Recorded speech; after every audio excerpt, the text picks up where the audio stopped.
One of you two's got to be on Counter-Strike Watch. Already on it, mate. Refreshing that.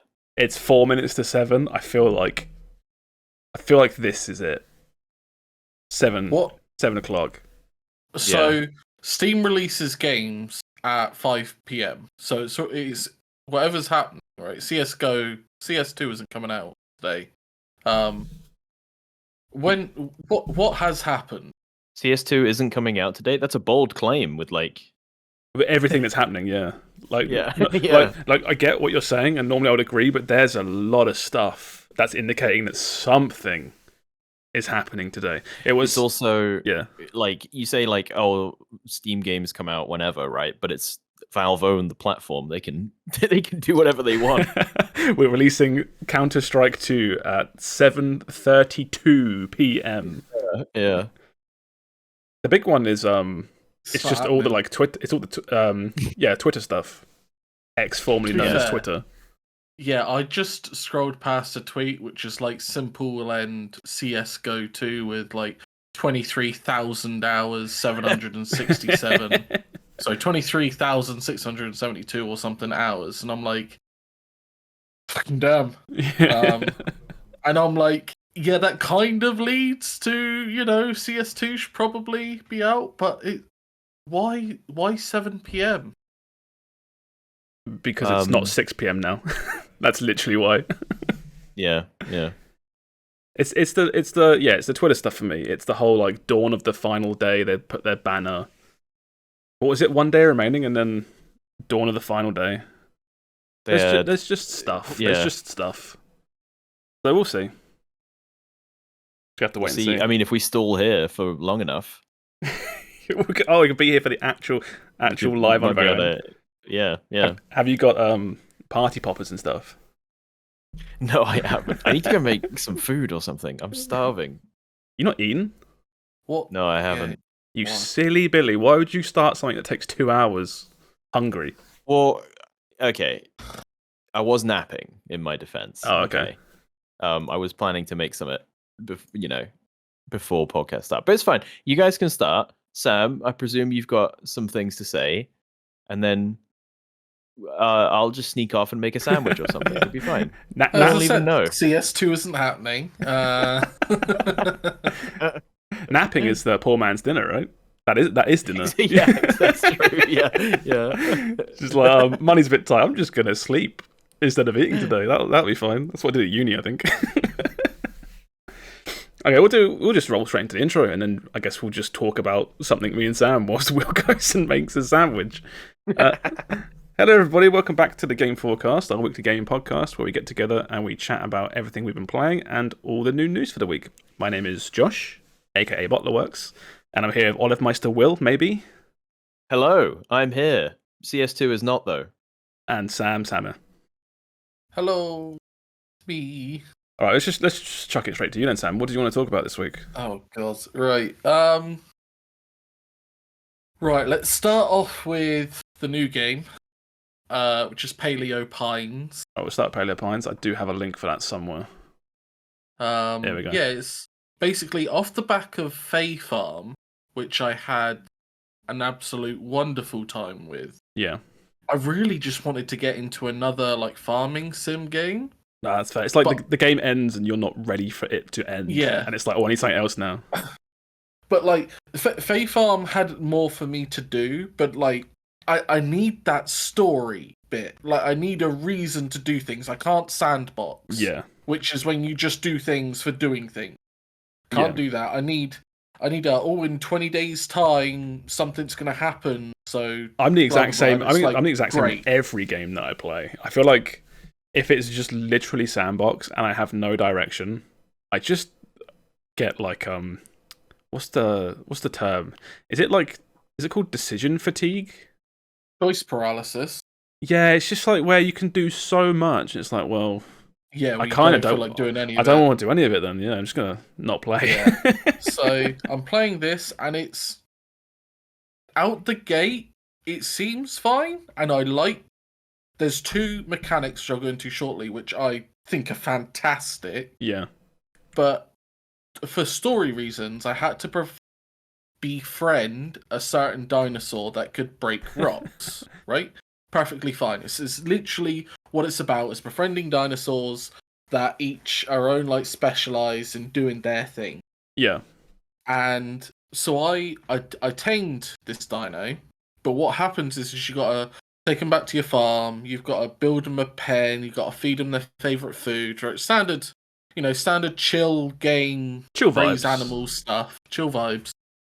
But it took like 10 in-game days for this fucker to be like, I am ready to help. And I was just, in those 10 days, because I'm me, I had done everything else. Oh my god. I was just waiting, and I'm like, it's not the game's fault, but all I can do is min-max. It's all I know. If these games had, like, online rankings, you'd be Grandmaster League at these games.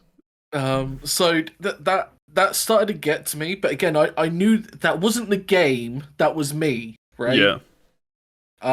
But yeah, so back to the dinosaurs bit. It's like each dinosaur has, like, they might be a good sprinter, which means you can jump on them, and then they're your travel mount now. And as they sprint around, it uses their energy, but every point of energy anyone uses, like, slowly levels them up. It gives them experience when they spend energy, so they level up, so they have more max energy. Yeah. So you've got, like, sprinters, and then you got, like, tillers, they're called. So they're the ones that make your farm ground. And then you've got waterers, so that you don't have to go around and do your watering can on each little bit. So they've just turned all the normal staples of farming sims into dinosaurs. Yeah, it's like, imagine if you're playing the proper farming simulator. Instead of tractors, you just got dinosaurs. Oh my god, yeah, that's exactly what it is, yeah. And that's far more up my alley, let me tell you. But yeah, so I really, really like that bit, because it means there's a reason to going out and getting multiple different things and leveling them up.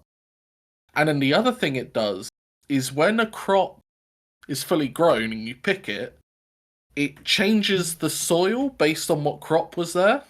Okay. So there's, like, multiple different types. There's, like, the soil is now soft, or it's firm, or it's sticky.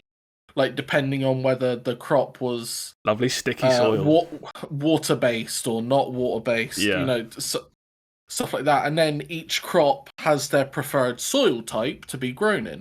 And you get, like, more of a yield, I imagine. And higher quality. And what that does is it naturally gives crop rotation. So you're not just farming the same crap over and over. Yeah. You start to think about, well, if I plant this, and this takes this long, I'll be in the next season, and this soil type will be that, so I can plant that season's... Because each crop has seasonal preferences as well. I was going to say... You can grow them outside.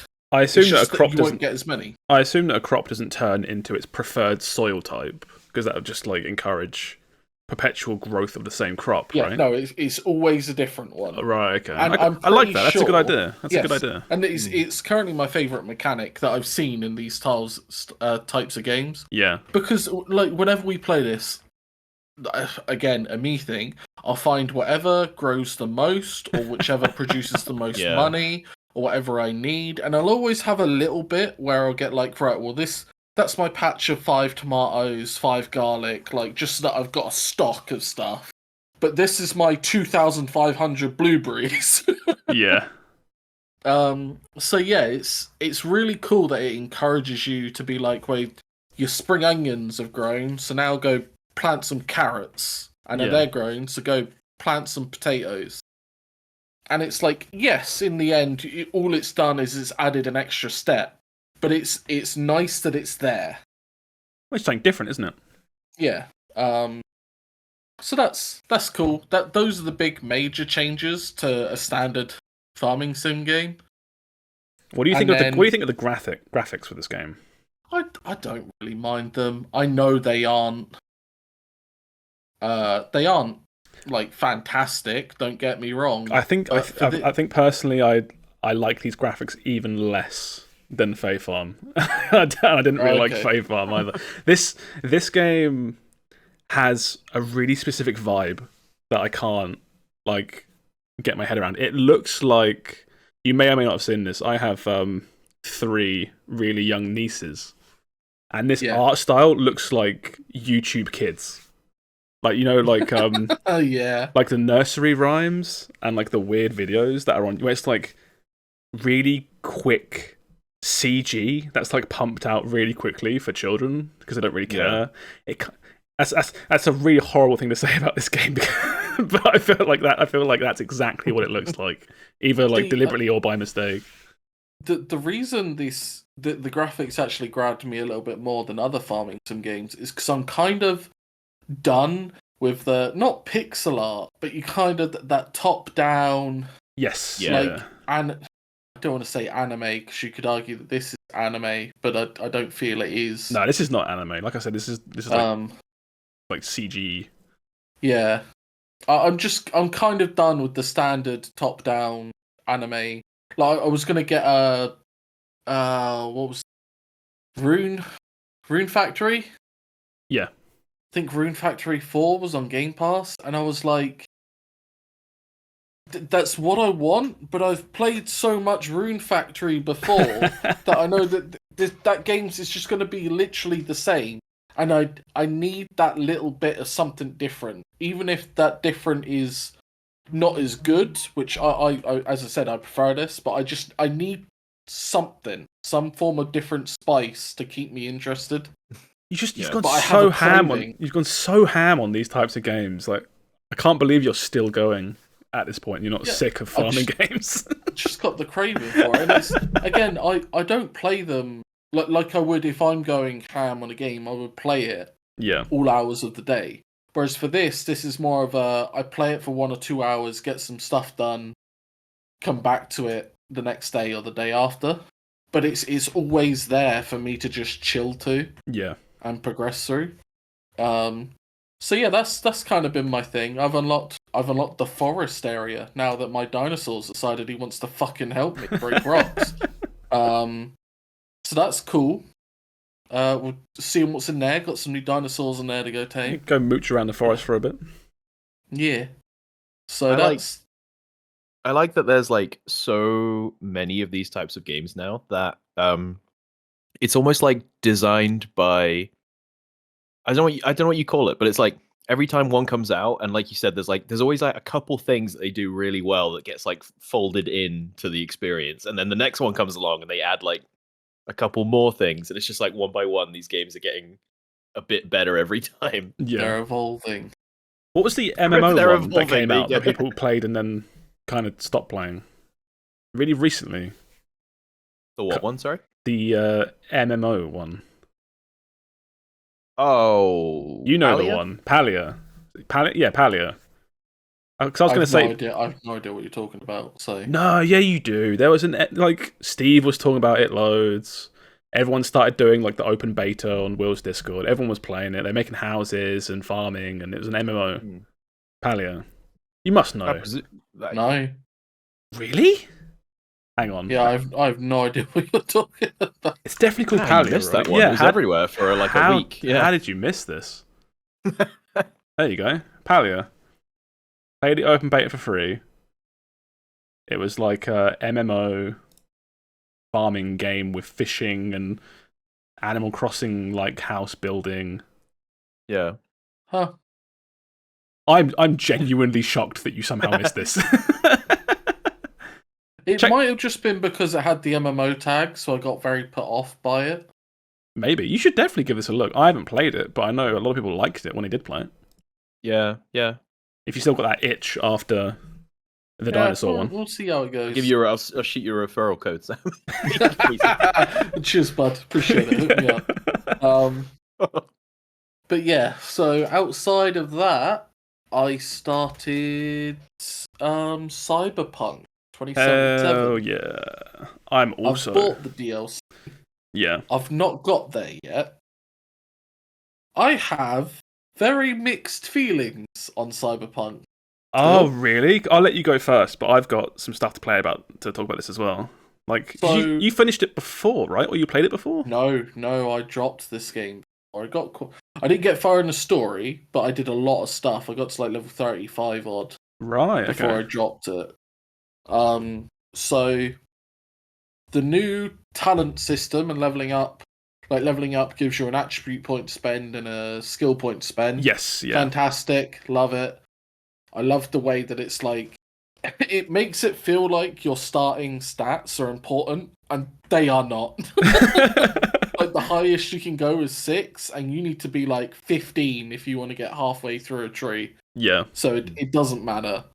But playing this game, the things I like, again, the skill tree, I like that there is always just so many people around at any given time. Like NPCs. So, yeah. Yeah. The you know, like the world feels lived in kind of thing. Yes. I know that they don't do anything and I don't interact with them, but when there's constantly like 20 to 50 people it's everywhere, very dense, yeah. wherever I am, it feels like a world, and I love that. It doesn't feel empty in the slightest. Yeah. And I can't stop comparing my experience with this with my experience with Starfield. It's impossible because they're too close to each other. Yeah. Like Starfield was literally 2 weeks ago. That was one of the big things for me in Yeah. Cyberpunk's favour, was I far more enjoy talking to people in Cyberpunk. I love that everywhere I go, there is just fuck tons of people. Obviously no load screens. With the talking to people thing, after coming off of Starfield, which conversations with NPCs are so Bethesda in that game, right? It's like person is bad. in the middle of the bad. Yeah, it's like it's bad, but it's also very Bethesda. It's like they're aware of what it's like, right? But they don't care because that's how their games are, and people are fine with that. But like my experience starting this and playing this, and mainly in like story missions and stuff, but just like conversations will be like, "Hey, take a seat." And now we're sitting down, and there's like animations, and they're not just looking at you. It's like an actual conversation, and you can sometimes see where like animations sometimes kind of loop, like here and there in a conversation or something. But it's so much better than Starfield in that front. Yeah, and just talking to NPCs, they haven't always got a lot to say, but just having the dialogue like above their head, and you can still move around, is like it's way better in my opinion. It's handled much better. The car fighting still shit, but I've been told that the story car fighting where you like hang out of your window and start shooting people is like, that's still the story bits from the old game, and that's not actual car fighting. Apparently there is a whole extra bit which is nothing like that. I haven't done that yet, but our friend has. Well, a whole bunch of the early perks are tied around the car. Yeah. Which I was like, okay, I don't want any car perks right now, sorry, but it feels like there's a lot of perks tied around that for people that are coming back, where it's like, hey, look at all this new car stuff. You can like do car stuff. It's so cool. I'm like, oh, no, I'm just gonna invest in me and not my car right now. It's weird because I have the perspective of someone brand new. Like, I don't know all the old, not like jank, but all the old systems that have changed. I only have like the fresh perspective on it. So, like, how are you finding it as you're playing through it, knowing what it was like before? Are you enjoying it? I am enjoying my experience, right? But this game for me somehow is more of a buggier mess than when I played it on release. Really? I cannot do a single combat with something fucking up. Or like I did a main story mission. Yeah. Very early one, and it was like, sit down, and I sit down, he sits beside me, and then his legs start dangling in the air and his head starts floating, and I'm like, I never had this when I played it ages ago. I'm the exact opposite. I've had not a flawless experience, but there's been one thing that stands out that went wrong. But other than that, I've played probably like, I'm not massively far in, maybe like 6-7 hours so far. Yeah. It's been pretty smooth. I've done lots of combat, I've done lots of driving. It's been fine. The other thing, and this is the big one, which is really starting to grate me. Yeah. is it feels like there are objects in the world that, like, once you get near them, they realize that they're no longer supposed to be like static objects, so they like spring to life and then like start colliding with other textures. That's funny because that's very Bethesda. Yeah.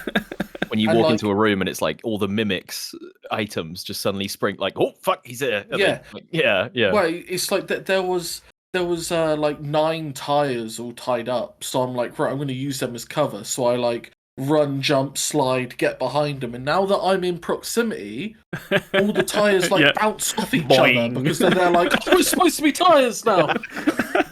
Like, we're not supposed to be standard wall geometry. Yeah. The one, And it's Oh, like, weird. the only bug that I've had, which was like weird, is right at the start of the game, and you sit down with Jackie, who's like your buddy, and he's telling you about like the first job I think you're doing, and he's eating noodles, and it's the first tutorial for the car, and he goes, "All right, V, let's go get in the car, and then we'll go to the Ripper Dog," and that's the introduction to the cyberware stuff. I was like, okay, and I follow him, and he starts walking to the car. I get in the car, and he goes to open the door, and almost like a fake out, he turns around and goes and sits back down.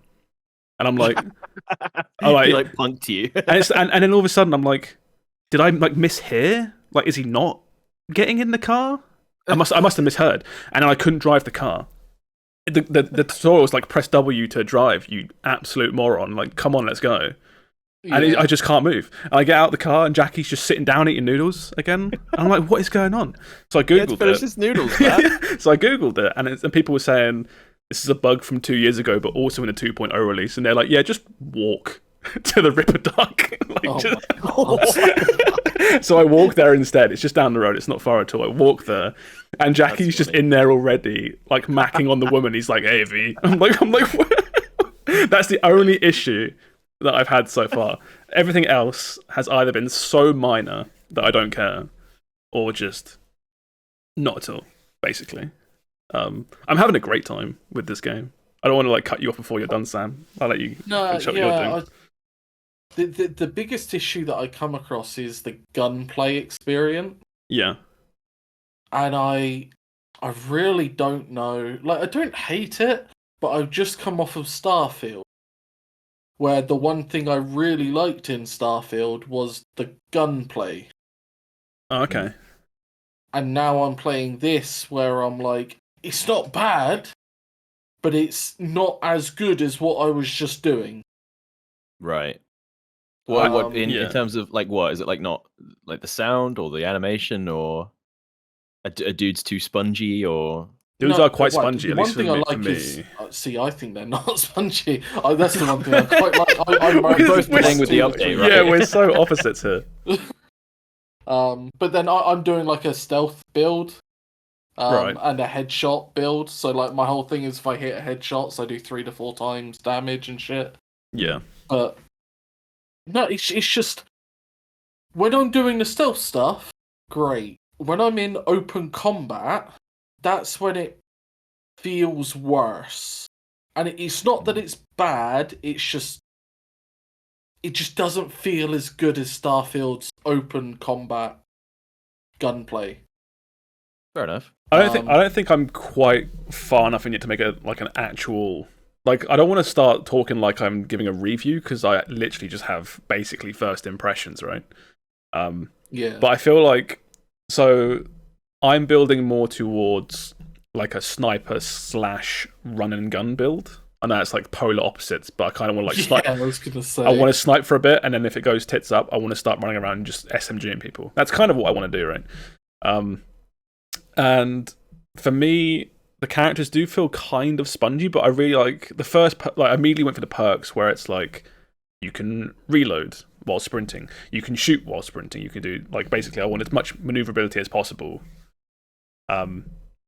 And I thought it was just really fun, just running around, dashing around, shooting dudes, and the combat felt a bit simple, but then it started sort of showing me like ricochet guns and with like ricochet bullets and things, and there's like a little trail where it shows where your bullet's going to go, and I shot a dude like rebounding off of 2 walls and stuff, and I was like, oh, okay, this is pretty cool. I like this. Yeah, there are some systems which are fantastic. The Yeah. ricochet system, tech weapons, being able to shoot through walls. Yeah. Bro, get yourself a tech sniper Yeah. and then get the ping quick hack and just start sniping people through buildings. That's probably what I'll end up doing. Like, I'm still working my way around it and trying to figure out what I actually want to do, kind of thing. The game has got so many more mechanics and everything. Yeah. But yeah, it's just that open gunplay section. I think the melee in Cyberpunk is a lot better than it is in Starfield. Yeah, I haven't touched any kind of melee in this game at all. I got to a quest where I needed to knock someone out and I failed my stealth on them. So I kind of had to just patter him over the head with a baseball bat. I was like, I can't kill you, but by God, I'm gonna fucking hurt you. But yeah, my experience so far has been really positive. I think the first time I tried playing this, it was like a few patches ago as well, which hasn't had all these big sweeping changes, and I just wasn't feeling it. I just wasn't in the mood for this. And the Edge Runners anime was really good, like really, really good. I really enjoyed that. Sam watched that. Oh, that show is anime, but it's amazing. It's really, really good. And I feel like since finishing that, it's put me like I'm kind of ready for a big cyberpunk story. I think I just wanted more of that world after the show. That's my main pushing forward point. And now I've just finished Act 1. Which a lot of people were saying, you got to finish Act 1. You got to finish the heist, which is I've just done that. It's awesome. I loved it. Like the story stuff is really good. The world is cool. The characters are great. To say about it, except I wish it would stop bugging out for me. I've had such an opposite experience with bugs thus far. Like I said, I've had that one weird thing with the driving that didn't work. And other than that, I think maybe once or twice, like you say, a static object has just gone has shimmied off screen, and I haven't seen it, but I've heard it. I've been like, oh, okay, that's a bit weird. But other than that, I'm just really enjoying going through it. I think I've had a couple of sessions where I've played it, and I've been playing for an hour at a time. And I know it's not fair to play for an hour at a time and be like, oh, it's not grabbed me, but it didn't. And now that I've done today, did a proper sit down. I played for 2.5, 3 hours. Did the heist, finished Act 1, got to how do you the story hooks, right? It's like, okay, here's what the story is. And I'm like, oh, okay, this is really cool. I really like this. Damn, okay. I feel like most people's experience, obviously on launch, were obviously very soured by lots of bugs and issues and performance problems. Performance, this game's fantastic as well. This game runs fantastic. I'm running this on all high / ultra. I haven't got ray tracing on, but I've got DLSS, and I'm playing it it's either 60 or as close to 60 that it's it feels really good, and it looks amazing. Even without ray tracing, this game looks insane. It's just so nice. Which is a shame, because I think they're abandoning this engine now, right? The next Witcher game and the Witcher remake are going to be on Unreal Engine 5. Whereas this is... it's just something Red, Engine Red, Project Red is the engine for this. It sounds right, but... Yeah, it's something like that, but it's a really nice engine. So you said neither of you got to the new stuff yet. No, so you can't. Not the DLC. Comparing. I've not got to the DLC. Yeah, I've bought it. I have Phantom Liberty. It's sitting there. I have a big quest in my journal that just says Phantom Liberty or something. Oh right, okay. But I read somewhere that the enemies in it are around level 20-ish. I don't know if that's true or not. It's just something I read online. Yeah. So that's kind of where I'm gonna start looking at it. It'll be interesting to see how it feeds in. As someone that has never played this at all, it'll be cool to see if this whole DLC story kind of flows nicely with the rest of the game. Yeah. Because I find sometimes it can be a bit jarring, right? Where Especially because a lot of people have said this is like a marked improvement in quality. So it's going to be weird if you end up in DLC town, right? And it's like, oh, this is all fantastic, and then it dumps you back in the main story, and you're like, oh, oh, damn it.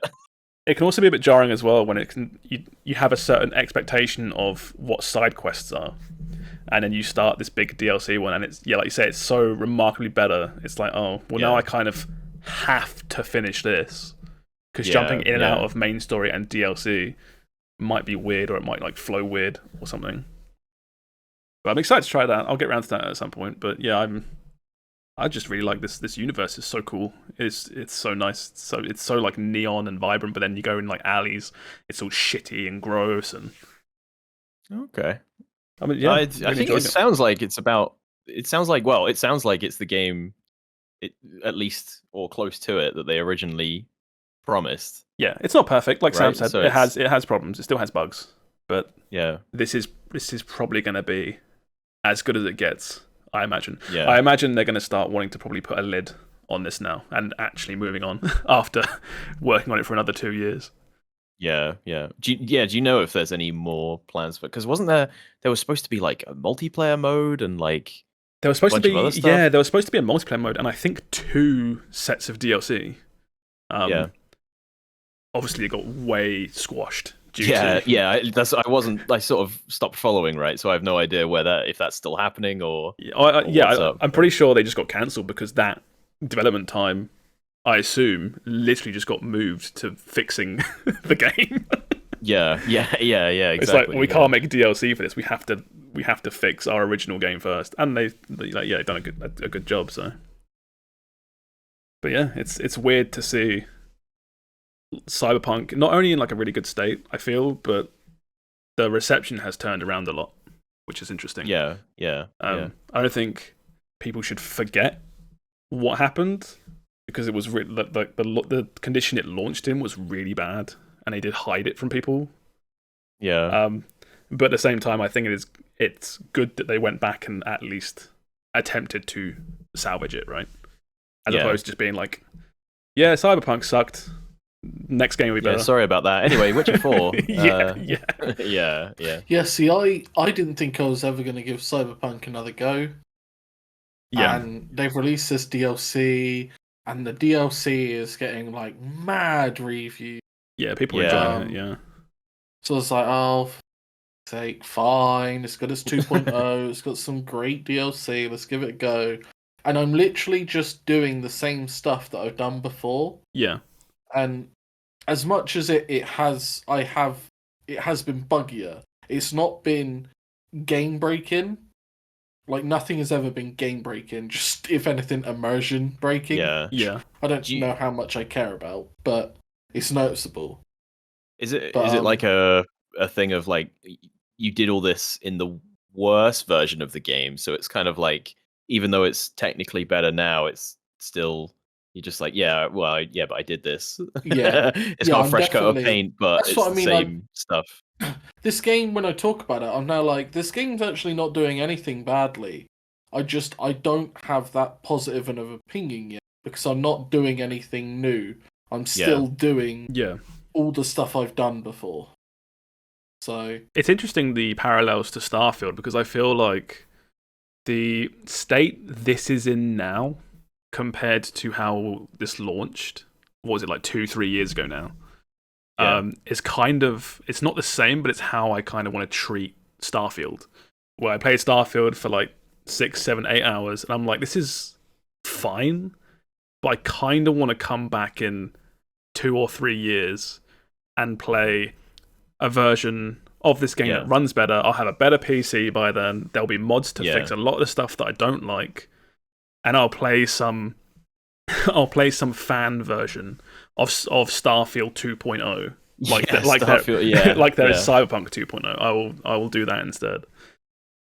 So that's kind of where I was. Yeah, this is kind of because I was excited for Starfield, like, you know, big new Bethesda RPG. I was excited, and I feel like almost like Cyberpunk is filling that gap for me, where I should still be playing Starfield right now, and I should be, you know, 30-ish hours into that, maybe.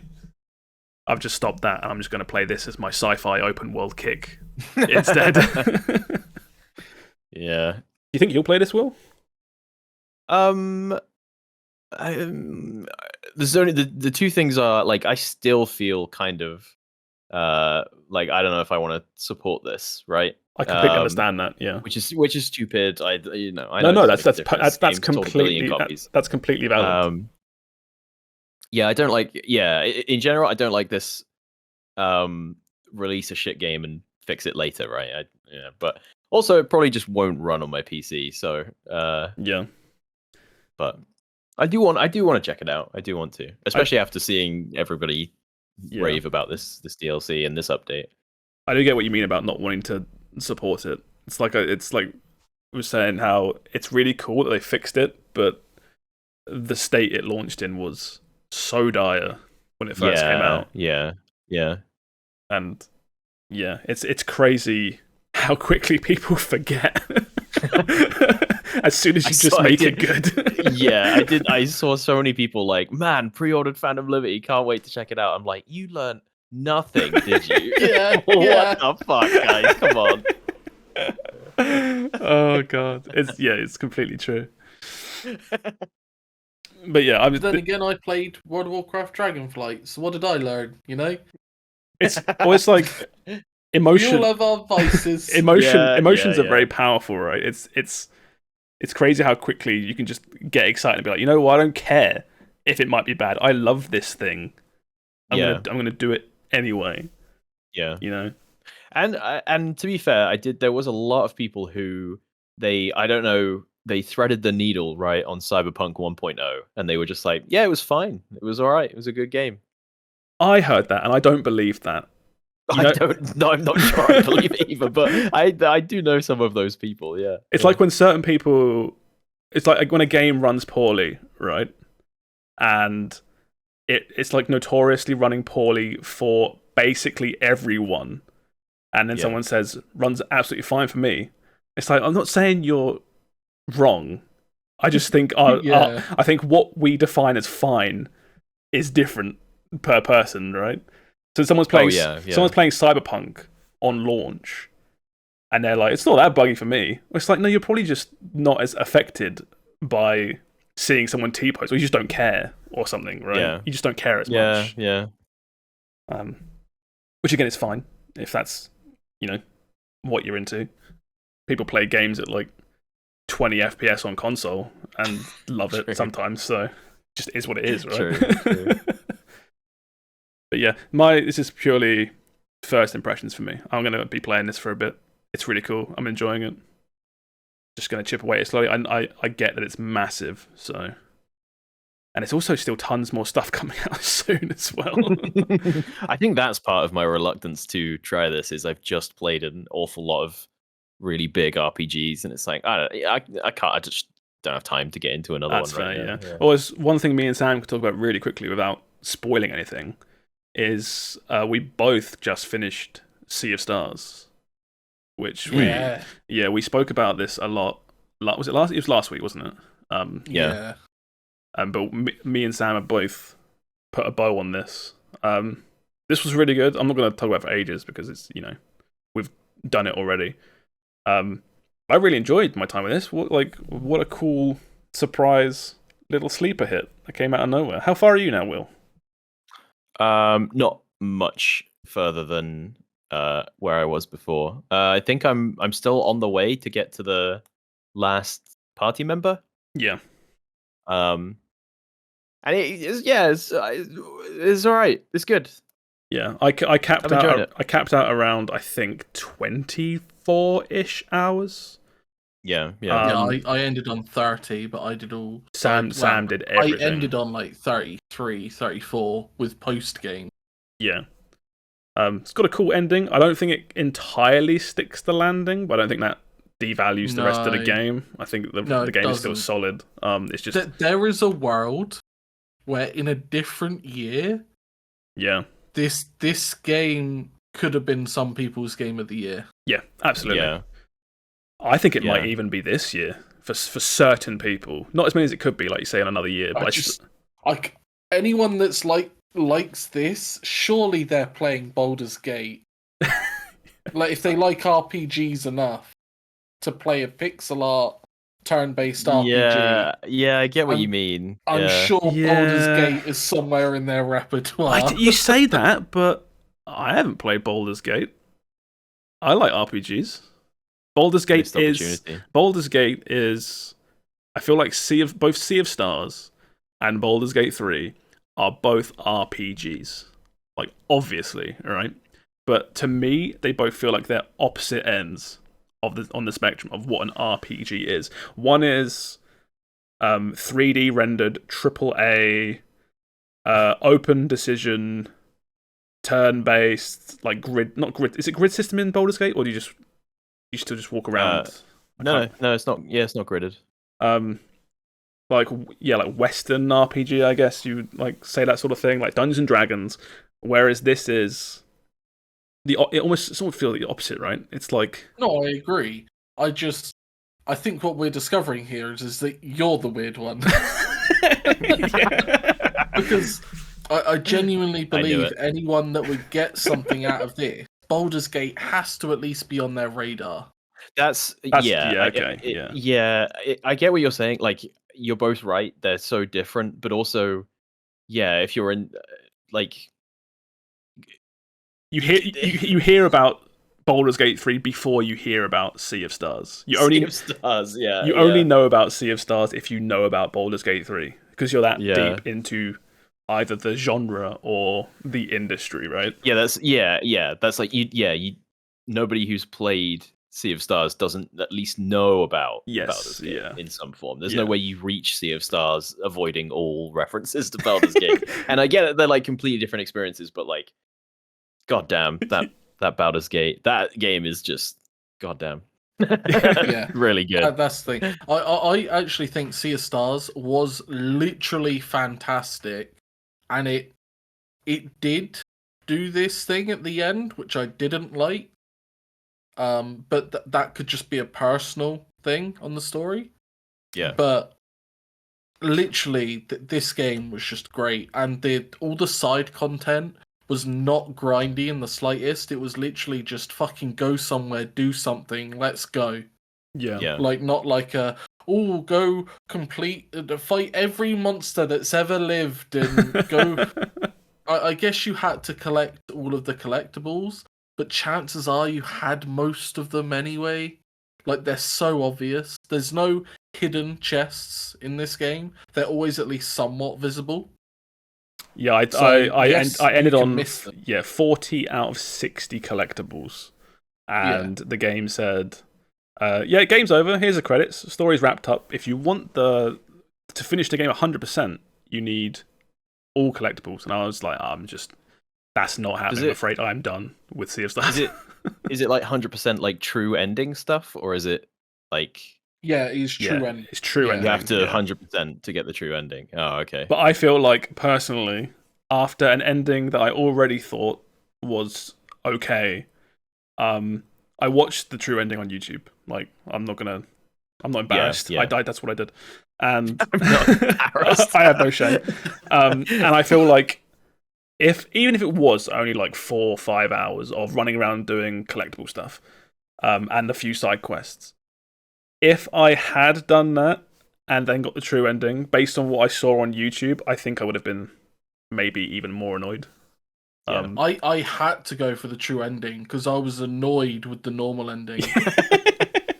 Not to say that the true ending was much better. No. But that normal ending was not satisfying. The main issue with the main issue with this game, which there's absolutely no spoilers here. The studio is Sabotage Studio, and their previous game, or at least one of their previous games, is The Messenger, which you might have heard of, both of you. I'm not sure if you have. It's I think I played it on Game Pass or Humble Bundle or something ages ago. It's a 2D like Ninja Gaiden game. Yeah. It's not an RPG. It's not anything like that. It's a action platformer. But it's got its own story and its own world. And this game, Sea of Stars, is set in the same universe as that game. What? And I didn't know that. At which point I thought, that's really cool. Like, that's, completely different genres set in the same universe. That's really cool. It was not really cool. It's not really cool. The Sea of Stars does certain plot points and stuff with characters that they have to, because it ties into the messenger directly, which is the stupidest thing I think for an RPG. This game's story is hurt because they wanted to tie it in to the story of a game that no one knows about. Yes. Oh yeah.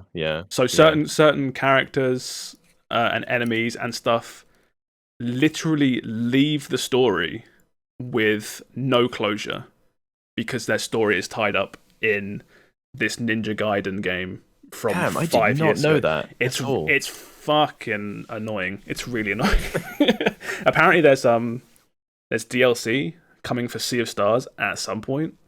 That helps tie it together. But we'll see. That's weird as well, because I played the Messenger and I thought it was really good, but I don't know if you're not into that kind of game.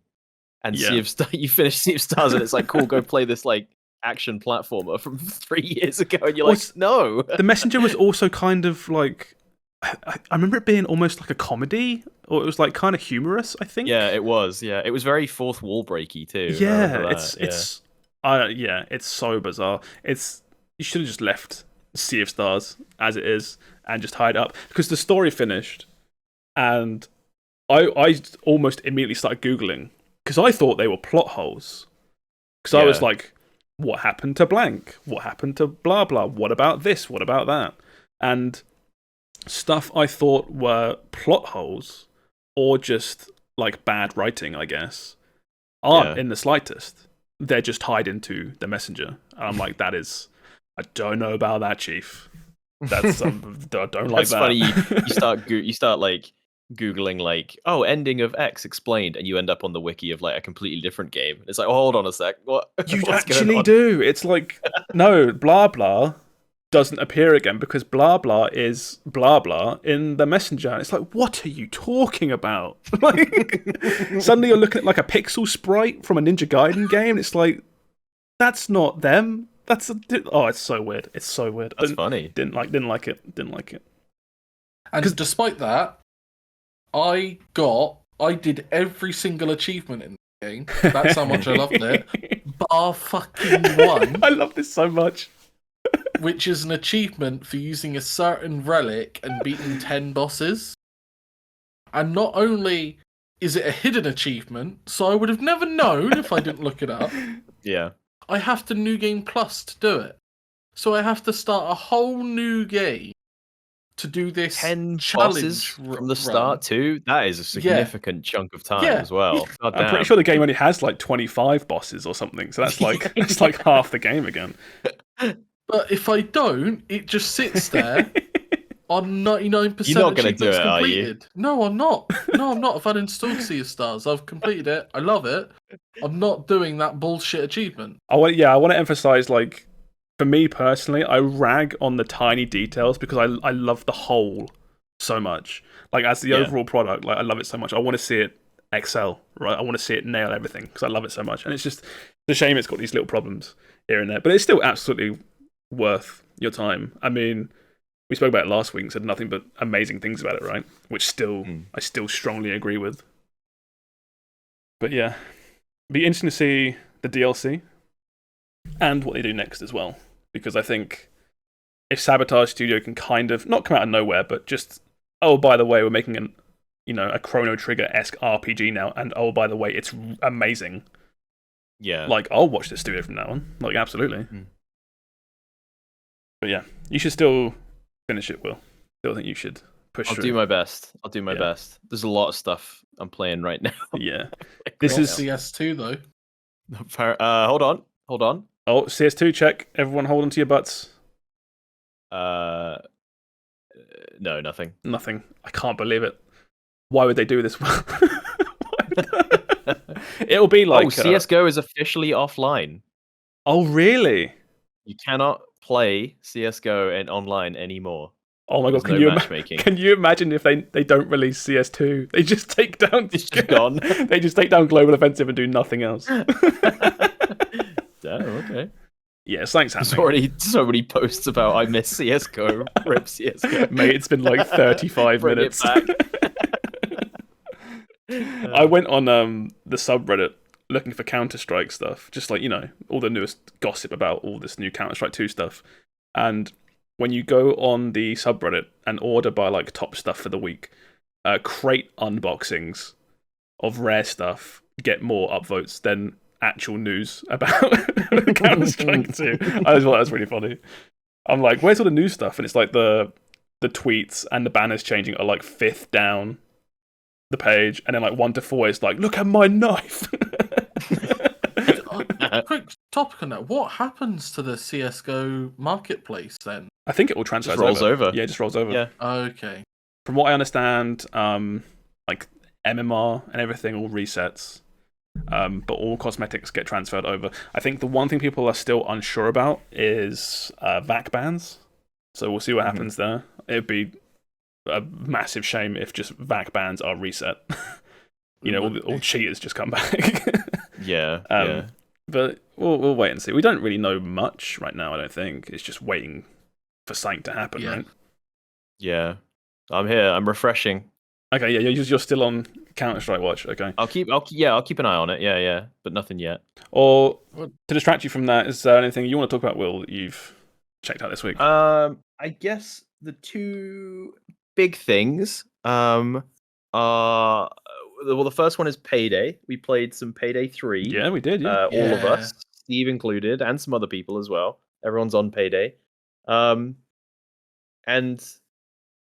I don't really know what to say about Payday, except because I feel like I haven't had a proper session with it yet, because it's an always online game that is decidedly not always online. If you know what I'm saying. Very upset, rightfully so. You can see right here. I've got the page here, and it's 27,000 Steam reviews of mostly negative. So it has been resolved.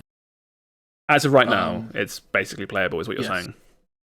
For the past couple of days, I think we had one day where we started having where it just went down for an hour. Yeah. But at all hours, it has been fine for the past at least 2 days. Right. Okay. But that is like, it's like Josh's blue screen problem, right? Where it's fine until it's not again, and it might absolutely, because we haven't had another weekend yet, and who knows? That's true. Yeah. So supposedly they said they use a third party, supplier or software or something for their matchmaking. Yeah. And on launch day, it completely shit itself, basically. It just was unplayable. It was actually unplayable. Yeah, and I think they've said, I've got the story here. They said that it's been somewhat resolved. Like they're looking to ditch that third party matchmaking partner going forward. But yeah, supposedly they think it's going to be better going forward. But like you say, like one weekend is all it takes to just potentially kill it again. Yeah. Yes. Oh, absolutely. Yeah. It kind of kills all the momentum that the game had, right? Because it's suddenly we're not talking about like, oh, what do you dislike about this Payday? It's just like, well, it doesn't fucking work, mate. So this whole discussion is just like, is it working? Why is it not working? Like, I want a refund, etc. So when I have gotten in, when we've all gotten in and managed to play it, seems like competent, seems fun. Seems fine, It's like one of those games where it's what I remember Payday 2 being like, but I bet if I went back, this game would feel so dated, where this feels very like smooth and modern. One thing I really like, so it's Payday, it's the setup, it's like you're doing, it's like a video game version of like classic movie gangster shit, like you rob banks or you rob armored cars or whatever the fuck. And there's always the fun part is there is like a stealth element and a Left 4 Dead style like action element to everything, and they sort of it's like you can do one or the other. The shooting is generally easier, but the stealth is more intricate, but you can do one or the other depending on the mission. And so it's almost like two games Yeah, in one. it feels like, at least when I played it with you guys, it feels like you can do every level stealth, you can do every level loud, but it almost feels like it's designed in a way that for most people's average match, you're going to be doing both. You're going to stealth until someone messes up or something goes wrong, and then it goes loud, and then you have the combat outro to the level. Yeah, and Which is it fun. leads It's to fun. some fun, like the whole thing is like all these levels are super replayable because you can do them stealth or loud, and then even within that, they like cleverly randomize in a way that feels very natural. They randomize sort of the objectives, like, you know, you'll come up to a door, it'll have a keypad, and to get the key code, you can like look at it with a black light, so you can see the smudged fingerprints of the buttons they press, but you don't know the order, so then you have to go find like a PC with the code stored on it, or it's on a whiteboard or a notepad or something, and that's just like a little way they like mix up the mission every time. So the appeal is like, yeah, you just run these multiple times, they're always a bit different, and yeah, and like it leads to some cool moments where like, oh, we did 90% of the mission stealth on the really hard mode, and now it's like we have to run the loot we've got, we have to run it to the extraction car, like under fire from like crazy hard enemies, which it's really fun. It reminds me of like you mentioned it earlier, but like old Left 4 Dead, where Left 4 Dead launched, or Left 4 Dead 2 launched, and it's like here's 4 or 5 campaigns with 5 levels apart. Like, that's the game. The aim of the game is you play the game, it's kind of randomized every time, and then when you finish it, like, what do you do next? Well, you take what you've learned and you play the game on a harder mode. And that's the loop, is you get actually better at the intrinsic systems that the game provides you, which is a cool loop, I find. I like that kind of, I don't know how you would call it, like that meta progression of yourself, where you learn things and therefore you are better at the game. A bar hasn't filled up and given you something better. You now know to do this better, which is really cool. There is also bars that fill up and make your character better as well. Bit of both is fun. But yeah, I get what you mean. Yeah, it's like a little bit of column A, column B sort of thing. Yeah. And there is lots of skill trees and perks that you can like grind is the wrong word, right? Because it feels very negative. But just playing the game, you start getting perks, like, and there's builds and keywords and stuff like that. And it's got more depth to it than I thought it would for launch. But it is also hard to compare when you're going from like Payday 2, which must have some of the most long-lasting like post-game support. It was almost a live service game before live service games were a thing, where every month they would just drop like a new level in for a couple bucks, and you would you'd buy it and play with your friends. And this is like, so coming off of Payday 2, where it's like you could play through all of the levels in Payday, and by the time you've got to the end, you'd be like, oh, I'm ready for some base Payday 2, and you just go around again because there's just so much fucking content in that game. And this one feels a bit more like we did every level, and it kind of there was a moment of just like, oh, is that all the levels? Okay, yeah, that's fine. And it wasn't like a bad thing, but it's still jarring. There's like 10 levels ish. Yeah, it's hard like not to 7 judge or 8, I think, because you know you shouldn't compare it to a game with nearly 10 years of also community support. Payday 2 has so much workshop stuff and community modded stuff. It's unreal. Yeah. And it's like when Payday 2 launched, it did also have only like 8 to 10 maps, only 3 or 4 difficulties. Yeah, exactly. It's hard to look past that. What's really interesting to me is, because this is becoming more relevant than ever now, I feel, where you say, like, the question is, how do you follow up Payday 2, a games as a service that's 10 years old? How do you follow that up? It's not fair, right? Whereas that is the question that's now being asked across multiple games. Yeah. It's like Overwatch to Overwatch 2 did it not very well, arguably, all the controversy. We're literally sat here talking whilst waiting for CS2.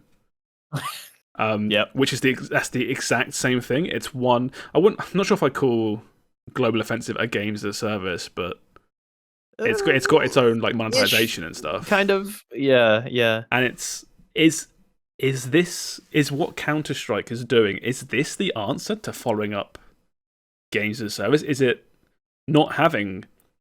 Oh no, it is having Payday 3, but is it removing Payday 2 and incorporating everything in from that into a new baseline? I think my opinion is that these games are huge, and even the most well-planned games, right? Especially live service games where you've no idea what your game is going to look like in like 2-3 years or something. Yeah. But they accumulate so much like technical debt, I guess. No, yeah, that's true, yeah. Where some things just don't work like you would like them to, and they never will in the current state of the game. So I think I think if you're going to do, say, what's one that we've like Siege, yeah, if they said, right, we're cutting support and we're making Siege 2, I think there's like an understanding that obviously it's not going to have all the content of Siege at launch, but you want to at least the stuff that is in, you want it to be like, here is the new baseline for moving forward, what the kind of quality is that we're promising with this new game. And I feel like this Payday accomplishes that, where like it doesn't have a lot of stuff in it from just like a raw numbers perspective, but everything here is like, it feels a lot more polished and it feels a lot slicker than Payday 2 did, sort of thing. But in terms, so it feels like this is we've reached a new baseline where like, oh, when they add stuff to this, it's going to be like higher quality than anything they could do with the Payday 2 engine. So here's my question to you. Having not played any of Payday 2, is there anything that stands out in this that would make porting Payday 2 maps to this engine just not work? Because that's what I'm saying. Like here's your new baseline. Here's Payday 3. It's got all the old stuff in it, and we've taken down Payday 2 and all your gear transfers. I think they would, if you, like in terms of like levels and stuff, I think they could bring levels back from Payday 2, but they would probably need like a complete overhaul. Like they almost, it's the same. It feels the same, but it feels. It's the same. What am I saying? It feels the same, but it feels completely different. The mechanics have the same concept, but they're applied differently. So they would have to go back and apply their new concept in all the old maps, and that could, because in the old game you would find a key card, and it was you had key card, and in this game you've got different coloured key cards. You've got QR code. They would have to ask, right, how does this mechanic fit in? And now you've got the whole like casing mode. When you're not masked up, you can do so much more. Yeah, I do wonder. All you could do was ping. That's all you could do. Yeah, and I do wonder like how many old heists would just break with the new mechanics that you've got in this game. Like how many would just not be? So it's like stuff like that. One thing I think, I remember the Payday 2 heists getting quite experimental in a way that was like, they were willing to like take risks. I remember one where it was like you steal luxury cars and you have to do like a chase sequence, and it kind of didn't work great in Payday 2. Oh, but they're like, fuck it, because we're 7 years in or something. Like, who cares? Exactly. Yeah. And I wonder if this game, it looks a lot more like legit, you know, and I wonder if it will suffer in that regard. They're not willing to just like, we programmed in driving and it's kind of janky, but whatever, you know, it's fun. You know, it's fun. So we're a real game now. We're not doing that janky shit. Yeah. It'll be interesting to see, how this does over time, because I think, regardless of all these problems on launch, the people that like Payday 2 are going to push through regardless and play. Now people Payday are 3. playing it, and all the content is dropping for Payday 3, like all the content creator content, is starting to pick up a little bit. it's just such a shame that they stumbled it's so very hard mild. on launch. Yeah. It's like, it's just. I feel even bad knowing that like they had a company for this. Like they went, Yeah. well, we don't think we can manage this, so we're gonna pay someone so that this doesn't shit the bed, and it Yeah. still shits the bed. But at the same time, like it is a this isn't like a needs. I would say like this isn't like a needs. This game could have gone in a different direction where it didn't need to be always online, and they would have had none of these problems. And it's like Yeah. they want it so they can sell DLC and make sure people aren't like modding their own game, right? For free. So like when people come home and they want to boot up Payday and play with their friends and they just can't because it's always online. It's like, or people who don't even want to play with their friends, they just want to play through the Payday campaign, solo, and they just can't because it doesn't exist offline. I did read that they are now looking into some sort of offline mode going forward. Don't know whether or not they're doing it. It's like the article I read kind of felt a bit like wishy-washy. Like, I guess we'll look into it if it's this bad. But it's just like, it also might be just, like chucking a bucket of water on the fire just to calm it down a little bit during this period of massive heat against the game. And it goes back to that discussion we had ages ago about like, if people want to just mod in infinite ammo to a Payday game where they're playing on their own, like who cares? Do I care? Like, if they're cheating themselves out of an experience, what do I care? I think they were probably worried about the meta progression because it's challenge based, not EXP based. Yeah, but at the same time, I don't think it matters. Well, there should be some sort of there should just be some sort of anti-cheat, like sort of integrated where it's just. You never played with Payday 2 cheaters, my friend. No, but what I'm saying is like the anti-cheat was right. Okay. There is a cheater in your game. Leave if you don't want cheats to happen. But I just mean like you want to mod the fuck out of your single player and just like complete it and kind of cheat. Fine, but as soon as you go online, it should be like no, that's not happening. Yeah. This account is either not happening, or we're resetting, or X, Y. Like, who cares? Like, I know this is so naive. Like, I purely understand this would never work properly. But in an ideal world, that's the dream, that's right? The dream, but that's also probably really hard. Yeah. It's my answer to all these things is always just programming is hard, man. Programming is hard. Yeah. So I get it. I get it. I get people are mad that they couldn't play their almost single player game on launch when it didn't need to be, but also I sympathize with those devs. I can't imagine when you launch your game and it's like all that hard work and everyone's just mad because they can't play it. I can't imagine there's literally anything worse as a developer to work on something passionately for 3-4 years and have it literally trip over at the starting line. Over it. It's really sad. But it's interesting because we haven't had. I feel like we haven't had a big server fuck up on launch for a while, right? We were kind of all like Diablo 4, surely, but Diablo 4 I think was fine. Diablo 4 had like a funny 5 minutes. Diablo 4 day one had issues. Yeah, but nothing like for like half a week or anything, right? Was it? No. So yeah. Yeah, Payday 3 long. It'll be a slow burn. Like I think. Yeah, great game. Will's got the big boy version. You've got the proper Steam version, Sam. Yeah. It's someone like me that gets burned, as someone with no prior history to Payday and is playing the Game Pass version. I'm like, oh okay. It's got server issues on day one. I just don't care. Out, I want to be like, hey Josh, let's go play that new content in Payday 3.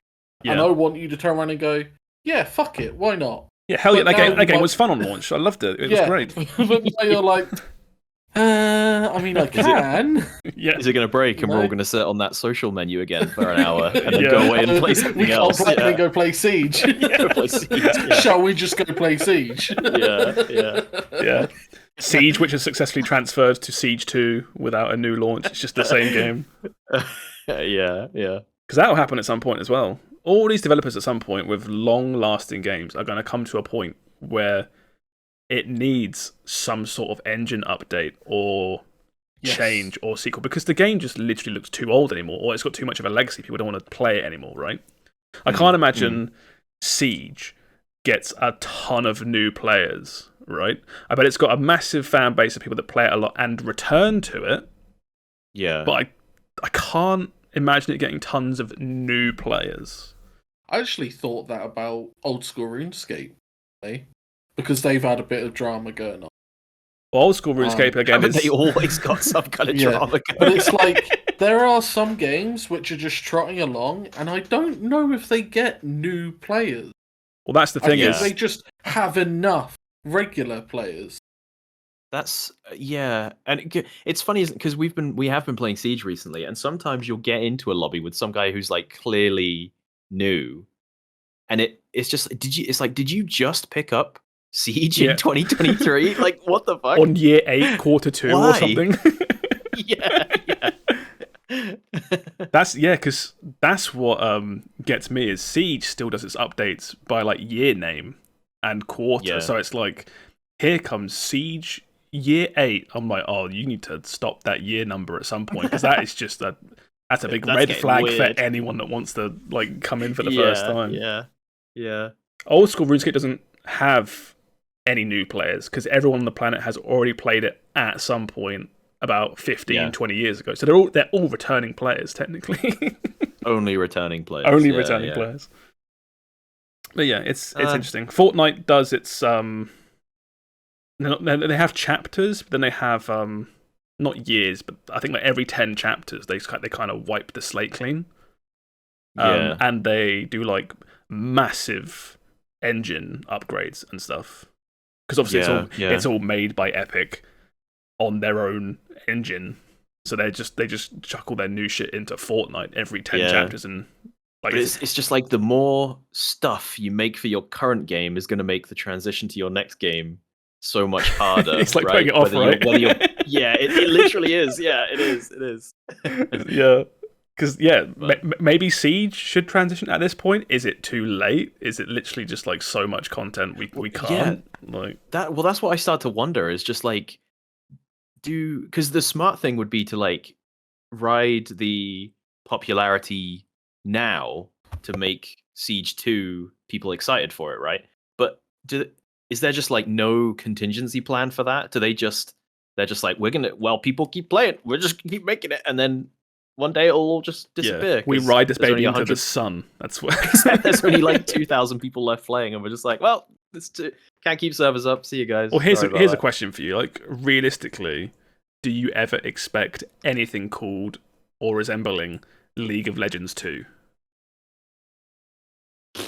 Because that's the exact same thing. It's the exact same type of game, right? I have no idea. I don't think I can answer that, because I'm gonna say no. Then I guess I don't think we'll ever see a League of Legends 2. Just like I don't think we'll ever see. Well, I don't think we'll ever see a WoW 2. Yeah. I don't think. I don't know. It's almost like these games update their graphical. Like the ideal way to do it, which again I think Fortnite does really well. Is you just, instead of doing big sweeping sequels, you just make decent increments every so often, to the point where before you realize it, after like 2 or 3 of these, you're basically playing a sequel compared to the original one. You just don't realize it.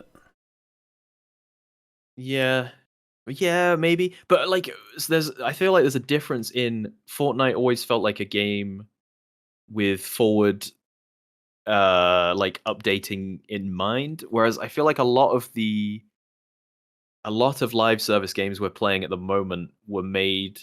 Yeah, they're too old. Not with that intention. Yeah. I'm specifically like, I think Siege is like the oldest one I can think of that's like, this was never supposed to be still alive at this point. You know, it absolutely is showing its age. The first trailer of them, the people talking over comms breaching the house, is almost comical at this point compared to where Siege is. Where Siege is at the moment. Yeah.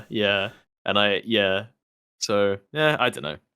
Who knows? It's exciting though, isn't it? I love these kind of conversations. It's just like, you're just thinking about these sorts of things. because people were paid a lot of money internally in these studios to have these exact conversations. Like, what do we do in? So I bet people have written Siege 2 on a whiteboard multiple times at Ubisoft, and they've just been like, not yet. Not today. It's not the time. No. I like your idea, but not this year. Maybe like Siege Year 11 or something. Yeah, it's like the fucking sword of Damocles. It just hangs over them. Like, Siege 2's coming. We all know it. It's just like, how long can we put it off for? Yeah. Just creating art for Siege nervously at your desk. knowing his bubble's going to pop at some point, but I'm going to ride it while it's good. You said you had 2 games you played. What was the second one? Yes. So I played a lot of Payday 3, and then I have also played. I thought I was at a solid midpoint for this game, but I actually think maybe it's a bit longer than I thought. But I am playing Lies of P. Ooh. The hottest new Souls-like, not made by FromSoft. And I really, really like this game. I think it's like a weird blend of, when I'm playing it, it's a weird blend of like sort of dark, like later Dark Souls movement with a Bloodborne kind of aesthetic, but then the combat feels a little bit more like Sekiro light. It's like a greatest hits kind of thing. All kind of like a greatest hits, except I think it doesn't quite do anything as good as those games, but it's also extremely close to the point where, like, I've said this a couple times, but I think if you are one of those people who is waiting for like Bloodborne on PC, this is probably the closest you're gonna get, at least for a while, you know. Watch Bloodborne PC get announced literally right now as we're talking. Yeah, probably between we get launched tomorrow before the podcast comes out. The CS:GO Twitter just announces Bloodborne PC. What are you doing next Wednesday? Bloodborne PC. So you play as Pinocchio, or you just called P in this. You wake up, you're a puppet, but you're also kind of human. I don't know. It doesn't really explain that. It doesn't really matter. And you are in the city of Krat, which has been like city of what? The city of Krat. Krat. All right, K-R-A-T. Krat. The city of Krat. And this is a very like steampunk city where everybody has a like a robot butler, or they're called puppets, but they're basically robots, and they all look like like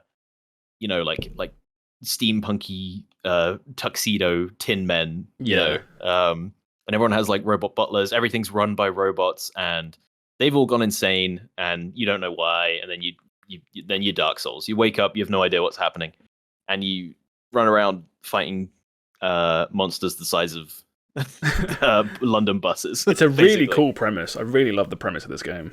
The whole like puppets and robot butlers and stuff. It looks like as someone that hasn't played it, it kind of looks like Dark Souls crossed with BioShock Infinite. Very BioShocky. Yeah. I really like it.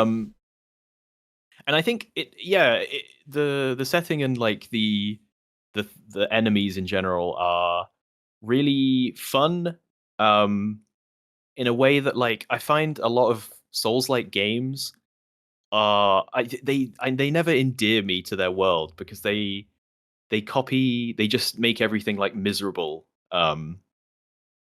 like a Dark Souls, you know. But it's like, we've done that, and I'm what is Dark Souls? It. Oh, it's darkness and swamps and sadness and maybe some dark woods, and that's like if you skim the toppest layer of Dark Souls, that's maybe what you get. But there's a lot more to it. Yeah, and it's like there's only so many times I can do that, right? So when I go and play a Souls-like where maybe the game isn't quite as good, or it feels a bit more clunky, or whatever it is, I'm just like, it doesn't endear me. But this does a really good job of, like, you can everything's fucked up, but like you can see in all the architecture when, like, hey, if this wasn't all fucked up, this would look great. this would be a really nice place to live. I see what you mean. Yeah, it's like building a landscape that's just already is there to be fucked up and look fucked up, as opposed to creating a livable place first in your head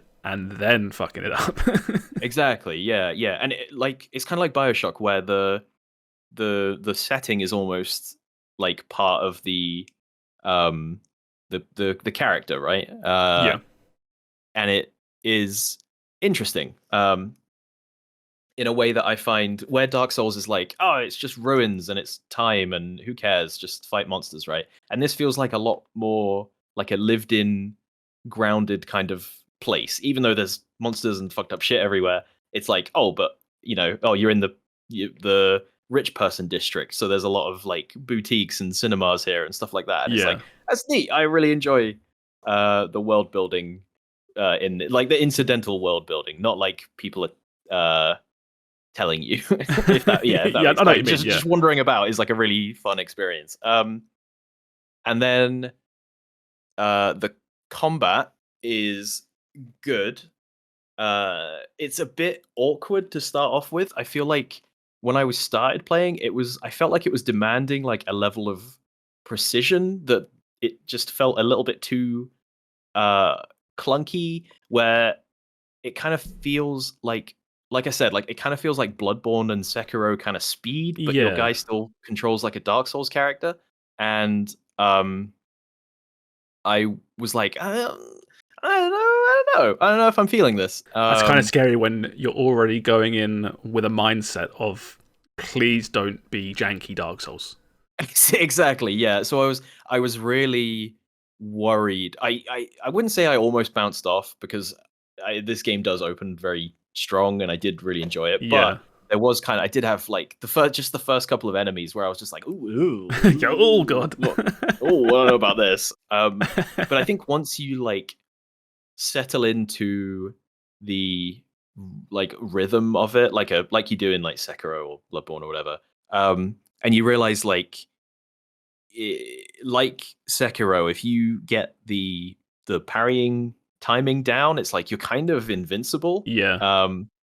And it doesn't feel as punishing as something like Dark Souls with its parrying, where your guy does like his like slow ass parry mechanic, and while a guy is swinging like a car at you, right? And it's just my guy's gonna try and flick it with his shield, and if I fuck it up, I get launched across the arena. But I haven't found anything like it feels very forgiving in that it tends to give you a lot of enemies will give you a lot of their tells are really exaggerated in a way that I really like. I responded to in quite quickly in that like when it's all someone made a really good point when I was playing that like, hey, it's like all puppets, and do you think that helps with all the attacks feeling like super deliberate, right? Because it's all puppetry, so it's all like a guy winds up his arm and his attack is literally like he raises his arm over his head and then just like menacingly walks at you, right?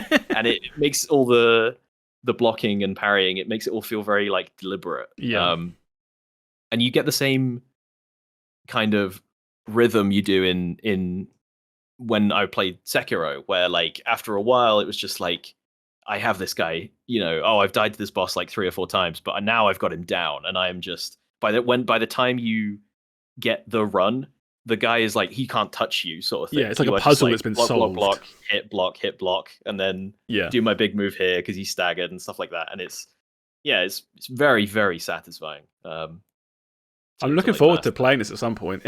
I've kind of put this on the back burner for now, just because I'm playing other stuff. What's slightly worrying? It's not a worry. It's such like a first world problem.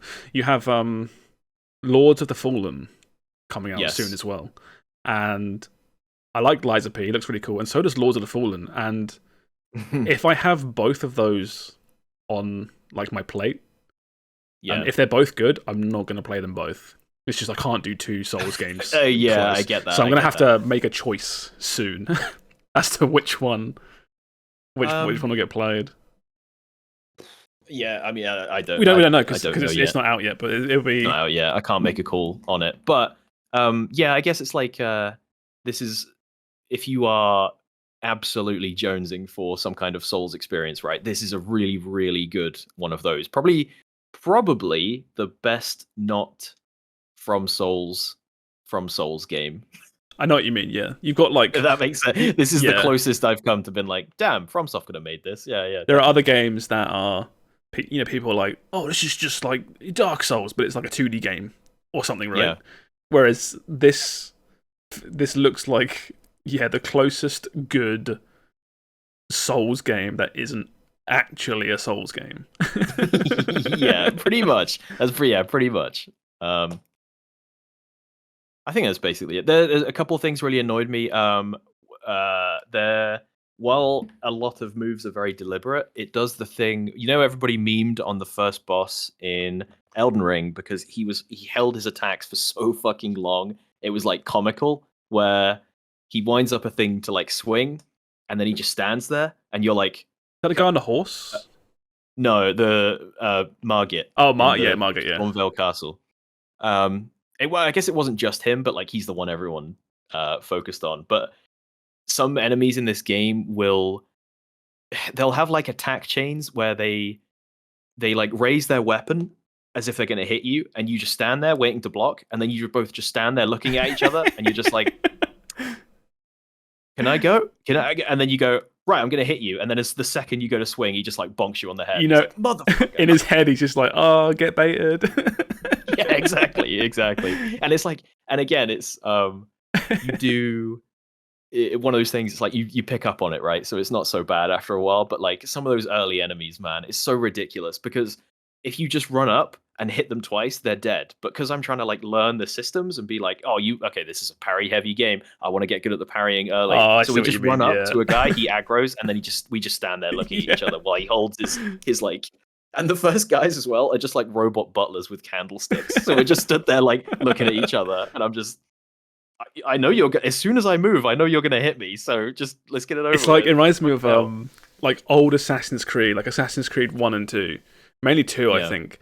When you get surrounded by, I don't know, like 10 enemies, and the idea is it's supposed to be attacking, really aggressive, and then when one attacks you is when you counter and then carry on. But if you just stand there doing nothing, they just all circle you, just doing nothing. Yes, and then attack you one at a time. It's like, it's like falling apart. It's like an action movie when you focus on the extras in like a kung fu movie, right? And you, well, that guy's he's just like jumping back and forth. I love he's not that doing stuff. anything. Yeah. There's a guy in the background of a kung fu movie like just doing kicks in the air at absolutely nothing. Yeah. I love it. It's so good. Well, a couple other things they love. For a game that loves blocking, they love these fucking charge moves where it's never quite clear when the damage part is hitting you. So something will run right at you, right? And it's like, well, do I block at the point of impact and like most of the time it's like whenever the game feels like, right? So there was one boss specifically who would that's another thing. Okay, hold on. There's a certain type of move in this game. You can block everything. You can dodge most things.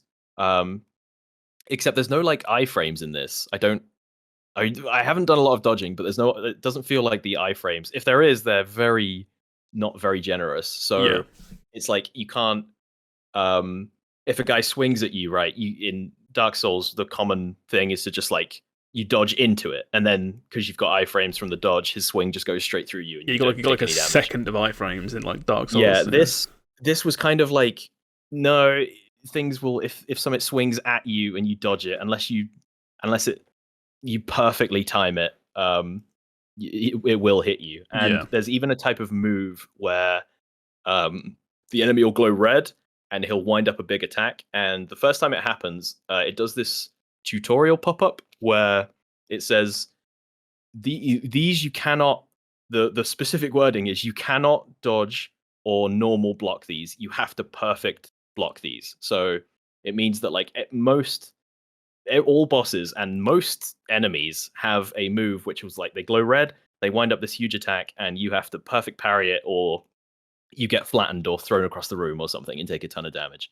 But what they don't tell you is just you can just dodge those, but it means you can't iframe dodge them. So if you are close and he does his attack, you can't dodge through him or around him unless you just leg it to the other side of the arena or out of reach. It will hit you unless you perfect block it. But I went through the whole game. I went through about a third of the game thinking the only option is the perfect block, and I was getting flattened so many times. But it's like, no, there's a good tactic for the first boss is if he glows red, just leave, just run away. Yeah, you can't do anything. Yeah. But yeah, that's it. Apart from that, really, really fun. Oh, okay. One more thing. They give you a. I don't want to talk anyone out of buying this or playing this because it's pretty good. But one more thing, they give you a like a almost Ocarina of Time fairy as a companion, and he's called Gemini, but it's Jiminy Cricket. Oh, I get it. You get it? I get it. And he sucks. He's the worst. What, just annoying, or he's just annoying. None of his dialogue is interesting. He's like the exposition guy, but he never has anything interesting to say. And it's at worst, he just cracks jokes at there's like cool moments where there was a really good moment early on where you get in a monorail and it's like a funicular rail and it climbs up a mountain and you're seeing the whole city you've just gone through. That's cool. Like laid out beneath you, and it's like, wow, what a really cool moment. And then instead of it like just playing some nice music or just letting you just chill and enjoy the sights, this guy's just fucking droning on about some it's just nonsense. Shut the fuck. And it's just like, shut up. No, I don't care. And where'd everybody go? Oh god, yeah. It is, yeah. It's like that, Sam, but like it's I don't know what they were thinking when they put that in. And it's not a deal breaker. He doesn't crop up often, but it's just anytime you're alone and he just starts talking, I'm like, just shut up, please. I don't care. Sometimes silence is just fine. Sometimes it's cool just to be quiet. It's not. Yeah, it doesn't have to be people talking all the time. You'd have thought making a Souls game, a really competent one, they'd be all over that. But maybe it's just like a handful of devs that made this just don't like awkward silences. It could be. Because it's weird though, because the rest of the voice acting, fantastic. Every other character is great. Yeah. There's a Riddler character who crops up every now and again who asks you riddles, and he's great. He fully sends his performance. Sounds cool. So it's my only downsides, but yeah, other than that, fantastic game. Everyone should play it. Yeah, when I get like a spare minute, like I might just chuck like 2 or 3 hours at it and see if it sticks, and if not, be like, okay, maybe another day. Yeah. Because there's just too much at the minute. The first boss, if this sells it, is you rock up to a robot circus. Yeah. And the first boss is like a ringleader looking guy, and most of the bosses have like a midpoint like fate transition. Yeah. You know, like Dark Souls kind of did this, but it wasn't obvious. But this is like every boss has a moment where they just transform. They go Ultra Instinct or whatever, and they transform into their other mode. And this guy, halfway through the fight, he's using this he's got this like stovepipe hat and a big circus clown like head, and he just pulls his own head off and uses it as a mace to batter you with. And I was like, that's fucking hardcore. And you're just like, that's pretty all right, this game's okay. That's the one thing I've seen in all these trailers as they sort of roll in the background. It's just the enemy design just looks great in this. It's really good. Yeah. And it isn't just robots. It gets like kind of like Bloodborne. It gets there's like a midpoint twist where you're just like, oh, what is happening? Yeah, Bloodborne was always like, it's like, oh, it's ye old English horror, isn't that cool? It's like, oh god, now I'm fighting Cthulhu. What the fuck is happening? yeah. Not exactly that, but kind of something. A change up is that's cool. Are there actual humans in there? Yes, yeah. The blue-haired lady's a human, right? You have a hub like like Dark Souls 2 or 1, like Filing Shrine. You have the Hotel Krat is your hub, and it's like all the NPCs, and it does a similar thing to, again, Bloodborne, where you will meet NPCs, and early on they're like, maybe don't tell everybody about this place because there's some fucking weirdos out there. So, yeah. Oh, well, yeah, it's like you Um, meet some guy and he's like, "Can I come crash around yours?" You're like, "Of course you can. Here's the hotel." And you go back and just everyone's dead. He's killed everyone, yeah. For Yeah, God's so- sake. yeah. I think Demon's Souls did that. There was a guy in a cage. Because I played the remake on PS5. Yeah, Rick just put it. Yeah, the Silent Chief is just a guy in a cage, and it's like, do you want to Yeah. release the guy from his cage? Yeah. And he seems cool. He's just like, yeah, I'm just chilling. And you let him out, and I think he kills a whole bunch of NPCs in your, I can't remember what it's called, your Firelink shrine. Yeah. And it's just like, yeah. oh, these people are just dead now. Yeah, I Great. had that in Dark Souls 1 as well, right? Yeah. But it rarely ever happened because everyone killed him for his ring of favor and protection. Yeah, Yeah. There was one in Bloodborne 2. The guy, you find him on a roof and he asks, you send him to the church and he kills everyone. Yeah. It's really cool, but uh, also, fuck, man. That's really, what harsh way to punish people for, I guess, just like being kind. Just being nice. Yeah. Yeah. It's like a life lesson. You will learn, kid. Kill all your NPCs Everything. is a life lesson. I feel like I had something else.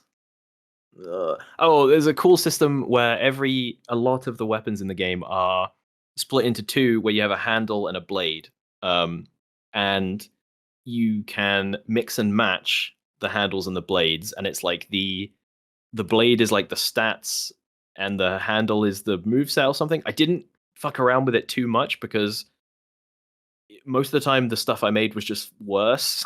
Like I wasn't very good at it. But it's like early on, it was like I found a big. I had a sword, and then which was like a little cutlass, and then I found a gigantic like wrench, like a comically large two-handed wrench. Like in Ratchet right? and Clank. literally. And what you could do is I could take the head of the grippy head of the wrench, and I could put it on to make this little stubby. Like I have this like ornate cutlass handle, and then it just straight into a clamp from a wrench. It looked stupid as fuck, but it was great. Yeah, I'll play this at some point. I'll definitely check it out, I think. You should. You should. All right, I'll push it along. Like I said, there's not a lot of news this week. So I'm going to talk about one last game that I've played. There's not a lot to say about this, really, so it won't last too long, probably. I said it always lasts ages. I've been playing quite a bit of Monster Hunter Now, which is the new... Oh, yeah? Yeah. We talked about this, right? This is the newest Niantic walking game, right? So if you've played Pokemon Go or Pikmin Bloom, this is their newest one. Obviously, based on the Monster Hunter license. And I was quite excited for this. Laura and I normally play a lot of these when they come out anyway, right? We played a ton of Pokemon Go. We played lots of Pikmin Bloom. And this is what we're playing now. It's probably, if I'm being honest, I think it's their best attempt at this sort of game so far compared to the other ones. I'm really enjoying it. The idea is, again, if you've played those games before, it's a walk-around game, right? So it's all based around map data from where you are. You go around, you pick up resources. So like you would in Monster Hunter, you have ore, you have different plants, things like that. But ultimately what you're looking for are the monsters. And it's a very similar loop to the actual games in that you go around, you hunt a monster, you get its drops, and then from its drops, you make new gear. And as you play the game, there is like a story campaign, but it is the weakest campaign ever. I think the story is literally some woman drops out of the sky and says, "Yo, look at all these monsters! Isn't that crazy? We should kill them." And then that's the story, basically. Well, that's kind of true to regular Monster Hunter, right? Basically, Sorry, Monster Hunter fans, but like, you just turn up to a village and they're like, story. "Yeah, you should probably kill these monsters." It's like, okay, fine. You're like, "Damn, was that God?" Anyway, can you kill some pukies for me? But the game starts with Sword and Shield, and you go against what like Great Jagras and Puki, like the really easy monsters. Yeah, and you mash game you mash the screen to attack, and it's like, oh, okay, this is really simple. There's not a lot going on here, but actually, when you get further in, you unlock more weapons, like sets, so hammers, long swords, great swords, your bows. They're all here in this game, and as the game starts ramping up and getting harder, and monsters can start killing you in 1 or 2 hits, you actually have to put in a decent effort to fight these monsters, which is, again, it's not like actual Monster Hunter. I don't want to get anyone confused. It's nothing like actual Monster Hunter combat. But you still have, the monsters have their movesets. You dodge attacks by swiping. You can swipe in any direction to dodge forwards, backwards, left, and right. And there's perfect dodges, which do extra damage if you dodge at the right time. And it's just, when it gets really involved, it's really quite fun. Yeah. As I said, it's not going to maybe entertain every original Monster Hunter fan, but there's a lot more going on here compared to other Niantic games. It's an actual game, I feel like. Yeah. Which is really fun. I'm just really enjoying the loop. Like if I go out to the shop to get dinner or something, which is like a 10-15 minute walk for me. Yeah. Just whip this out and play whilst I'm going along. You can you go. Yeah. I was just saying, it's like enticing enough to where like I was on the way back from town the other day with some food, and I was just like, if I cross the road here, I can walk up the left-hand route back, and I can hunt that Kula Yaku over there, and he's 2 stars, so I'll get some good materials out of that. Yeah. But yeah, it's when you get into the actual loop and the game starts getting a bit more involved, it's actually a really fun time. I'm currently, I think I'm like Hunter rank 37, around that sort of level. I'm hunting 5-star monsters. You're way ahead of me. I'm quite far in. And what I found, which is quite cool, is again the game seems quite simple when you start, but as you get through the game and you fight the same monsters, but their stars increase, so they get harder, and they don't just become like more damage spongy, if that makes sense. Their movesets get faster and they add more mechanics to their fights. So a 5-star Kula Yaku compared to a 1-star, it attacks more frequently, it runs around a lot more, it pulls out the rock from the ground like in the actual game and starts like smashing your head in with a rock. Yeah. It's just a lot of fun. I've gotten a lot more out of it than I thought I was going to. It does have some like problems here and there, I find. The one main problem I have with it is some of the drops seem quite stingy. So when you need certain mats to upgrade your sword, or your weapon, you can be hard locked because you need like a certain drop, right? And that drop can be like really quite rare. And it's not like it's not like the PC game or the console game where it's like, oh, just do the monster again until I get the drop. It's like, no, you have to go for a walk. I had a moment with that where it was like, oh, I need a great Gyros fang to make my sword, and I was like looking at my map, just like, oh, there just aren't any. I just killed every great Gyros for like 9 miles around. That's the one thing I found, is because I live in a very big UK city. It's like my experience is quite good. I have lots of nodes around me for resources. There's lots of monsters around all the time. But even saying that, like, there was a point where I nearly did stop playing because I was hard locked behind gear. Because you have, I think you have 70 seconds to kill the monster. So it's not like, I think, what is it, like an hour, I think, in the base game? 50 minutes. Yeah. Is the limit, whereas this is like, you got 70 seconds. And if your weapon just isn't good enough, it doesn't matter. Like, if you perfect dodge and do all that stuff, you just won't kill it in time. You just won't do enough damage. So there was a point where I was hard blocked until I upgraded, and I did get there eventually, but that took a bit of time. That was frustrating. But I think this is like a long-term game. I think I'm just like chilling, playing this. One day I'll stop, just randomly. I just won't play anymore. But for now, it's just really fun.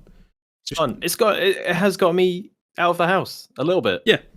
Or what I like, it's good. It gets you out. It gets you doing things. What I find is, because I don't drive, right? I don't have a car, so I'm walking a lot of places anywhere.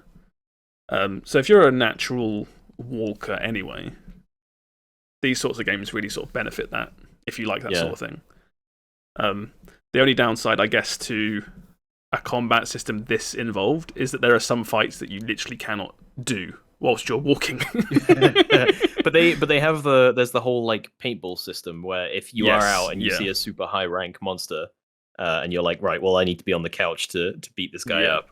You can paintball them, and that means like just save this guy for later. Like he's not going to be around when I get back to my house, but I've like bookmarked him for. Yeah, you saved him. I think you get you can buy those with microtransactions, or you get 3 a day for free. Like your cat does. So throughout the day, as long as you sort of log in, your cat's like, hey, by the way, I know you live in the middle of fucking nowhere, so here's a monster to fight. Spotted a guy earlier. If you want to fuck that guy up. Give him the middle finger, dragged him over. Literally, yeah. But yeah, it's been a lot of fun, really. Yeah. I had the same moment as you where I was like playing through the first couple quests and I was like, oh, it is just Pokemon Go again. But it's like this is where I'm not interested in Pokemon, but I am in Monster Hunter. I was like, oh, that maybe this is just enough that this is grabbing me and Pokemon Go wasn't. But... Well, yeah, I was always going to get grabbed by this. I played Pikmin Bloom for months, and that game is literally just walking around. Like the gameplay in that game is you walk around and you plant flowers by walking. That's the game, but there is no game in that.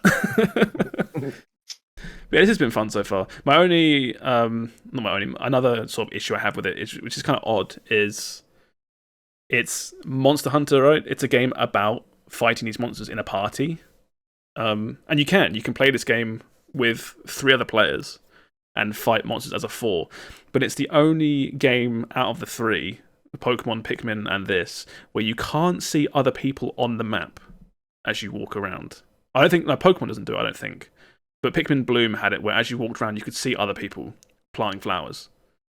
And it's just like... Oh, really? Yeah, and you can't do that in this, which feels really weird. It'd be like, if I see another hunter near a fight or something, you can request help anyway, but you have no way of knowing in game right now that there's someone around. Because sometimes I'll get to a fight and it will say, oh, there's one other hunter in your area. Do you want to make a party? And I'm pretty sure that's a bug, but I've never found anyone that's also... You sure that's not just Laura? Oh no, because if she's there, it's like 2 people are around. So I'm like, this is... Yeah, it's me. Yeah. Stalking you. In the distance. Yeah. Please fight Kulu Yaku with me. Yeah. I need help. But yeah, so I wish they'd do some more stuff with that. But yeah, it's fun enough. Simple little game. Yeah. Makes me excited for Monster Hunter, whatever they do next. When that comes out. Whatever Monster Hunter next. Because we were saying that the other day, like Rise is a bit long in the tooth now. Well, Rise is wrapped up now. World is ancient. Yeah. So surely any day now, right? We should be getting... I think some kind of Monster Hunter there was Monster Hunter's, I think, 20th anniversary is coming up soon. I got baited so hard by that because it was a trailer that was like going through all of the releases and showing and being like, remember Freedom Unite, remember? And I was like, is this it? They're announcing, and it was like Monster Hunter Rise and then Sunbreak, and then it was like, thanks for playing. And I was like, oh, fuck you guys.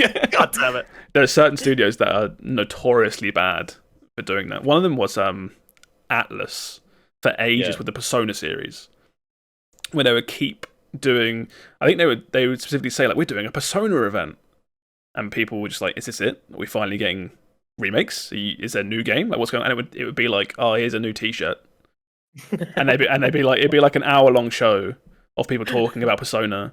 And they're like, wait till the end for a special surprise. And it's like, it's like a fucking special edition wallet or something. It's like, oh, Christ. So yeah, I think The Last of Us really soon has, I think, their 10-year anniversary. And they've already come out and said, like, there are no... we're not talking about any games during this, which is disappointing, but also like, thank you. Thank you. I don't have to get hyped. Thank you for setting expectations, because fans be crazy, myself included, for new games. So,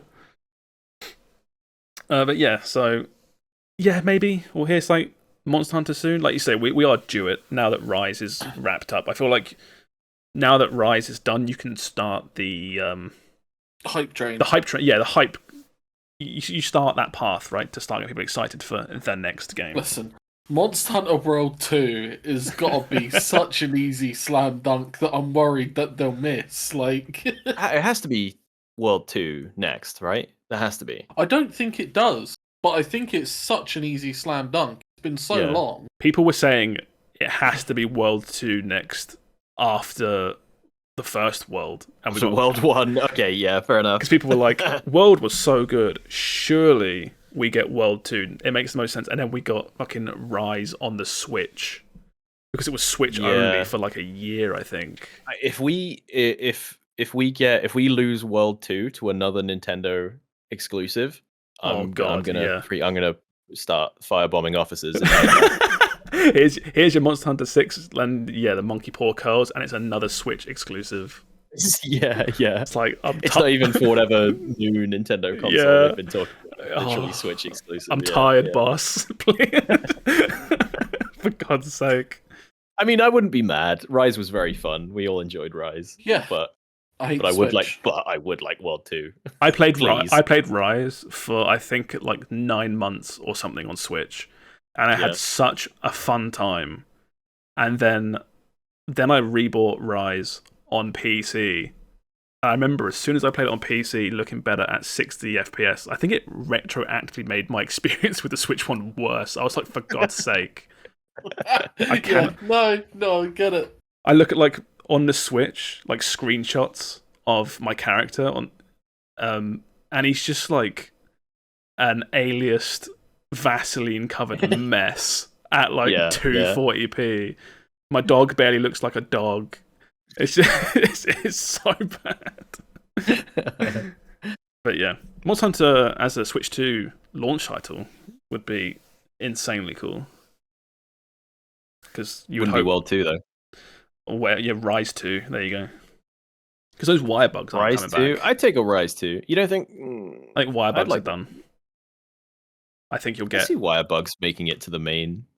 I think what even is main? Or like, what am I saying? Exactly. Yeah. Rise is the main game, right? Yeah. I guess this is a whole other discussion that could last hours. But yeah, you're right. We got a little bit of time left. As I said, there's hardly any news. There is news, but it's so weak this week, I feel. I'll go through it really quickly. There's 3 sets of Capcom news.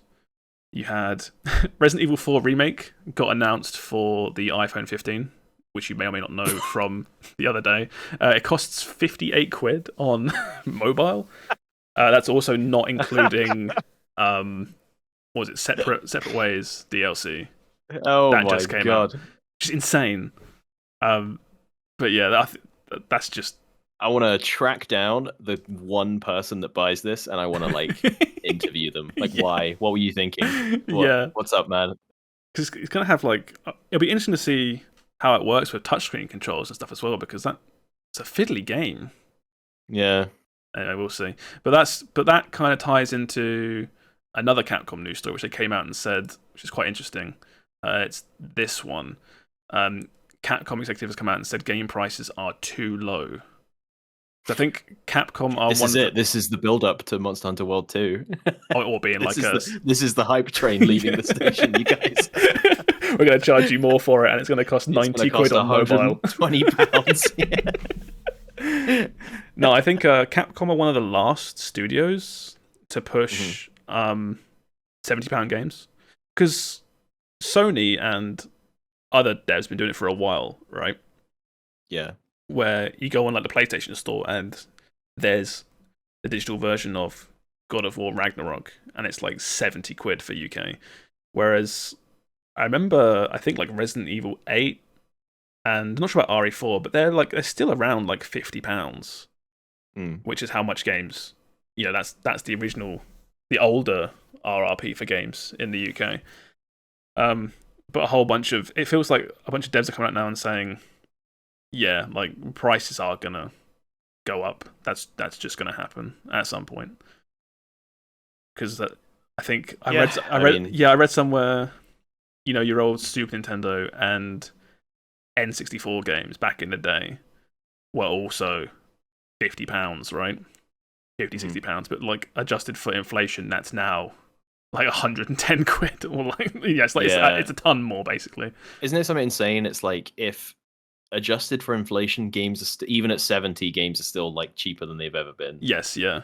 Big budget games, yeah. There's a whole thing here, about that price is somewhat offset by a whole bunch of DLC these days and microtransactions and battle passes and things like that, right? Which you tend to find in at least AAA games. You tend to find they have those sorts of things. So, it is somewhat mitigated, but I think this just feels like another dev that, is going to be joining the £70 price soon, at least for England. I think, is it the same for America? I think they're $70, I think. But, that's just the other Capcom news was just a comment about how they would gracefully decline an acquisition offer from Microsoft. All the leaked news of like Microsoft being like, yeah, I want to buy Nintendo and I want to buy Valve and it sounds like sour grapes. We don't want to get bought anyway. Fuck it. Yeah. Well, yeah, fine. We would have said no anyway. I didn't want Microsoft's $80 billion. Who cares? How much do you think Capcom would land at? Somewhere between Bethesda and not as much as right? I think what bolsters Activision Blizzard's price to as high as it is their massive mobile market, right? Yeah, they've got King, right? They've got King, which is it's like that's half the money right there, basically, with like Candy Crush. Yeah, right. What? Sorry. This is a terrible joke. Carry on. No, I missed your terrible joke. I said that's a Tekken fighter. Oh god, yeah, you were right. That was terrible. That was awful. But yeah, they have like Call of Duty Mobile and stuff, which we don't play, but is a massive market. I think Capcom would land like with all their properties and the state they're in these days, which is really good. Maybe like 10, 20. And that's a big jump between 10 and 20 billion, but like somewhere what the fuck? Somewhere in between that number. Yeah, but you got to knock off like 5 billion for Exoprimal, right? That's true, yeah. they say like you can just not give us no Exoprimal. Way they made money on that game. we don't want Exoprimal. That stays independent. They buy Capcom and immediately remove and scrub Exoprimal from the internet. It's just gone. But yeah, so that was just like an off comment that was done here. A couple more news stories. There's lots of like not so much games, but like studio news this week. You had Hideki Kamiya leaving Platinum Games, which is kind of, I feel like this is a big deal. This guy kind of feels like Platinum Games to me personally, right? He's behind some of their best games, basically, like Bayonetta and Wonderful 101. And so he's moving on. I don't think he's... Wasn't he also behind Bayonetta 3, though?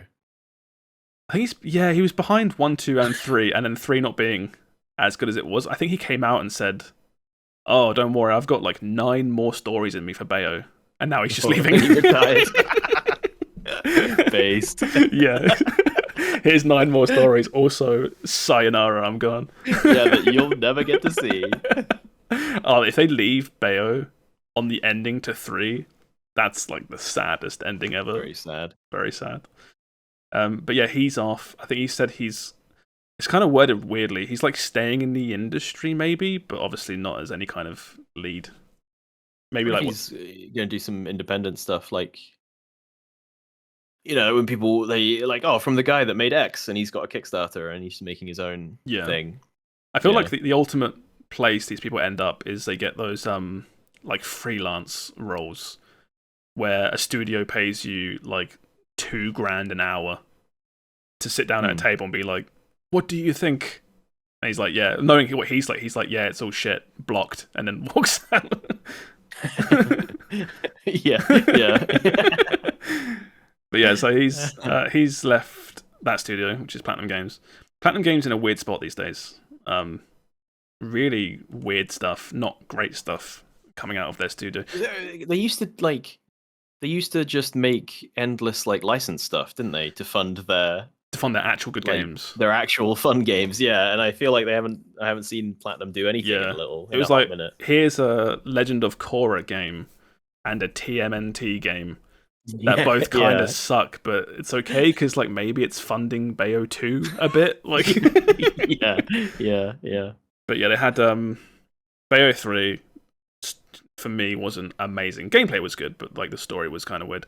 And I've already forgotten the name. What's the game they made that we kept dunking on? The 4-player games as a service game that shut down within 2 weeks.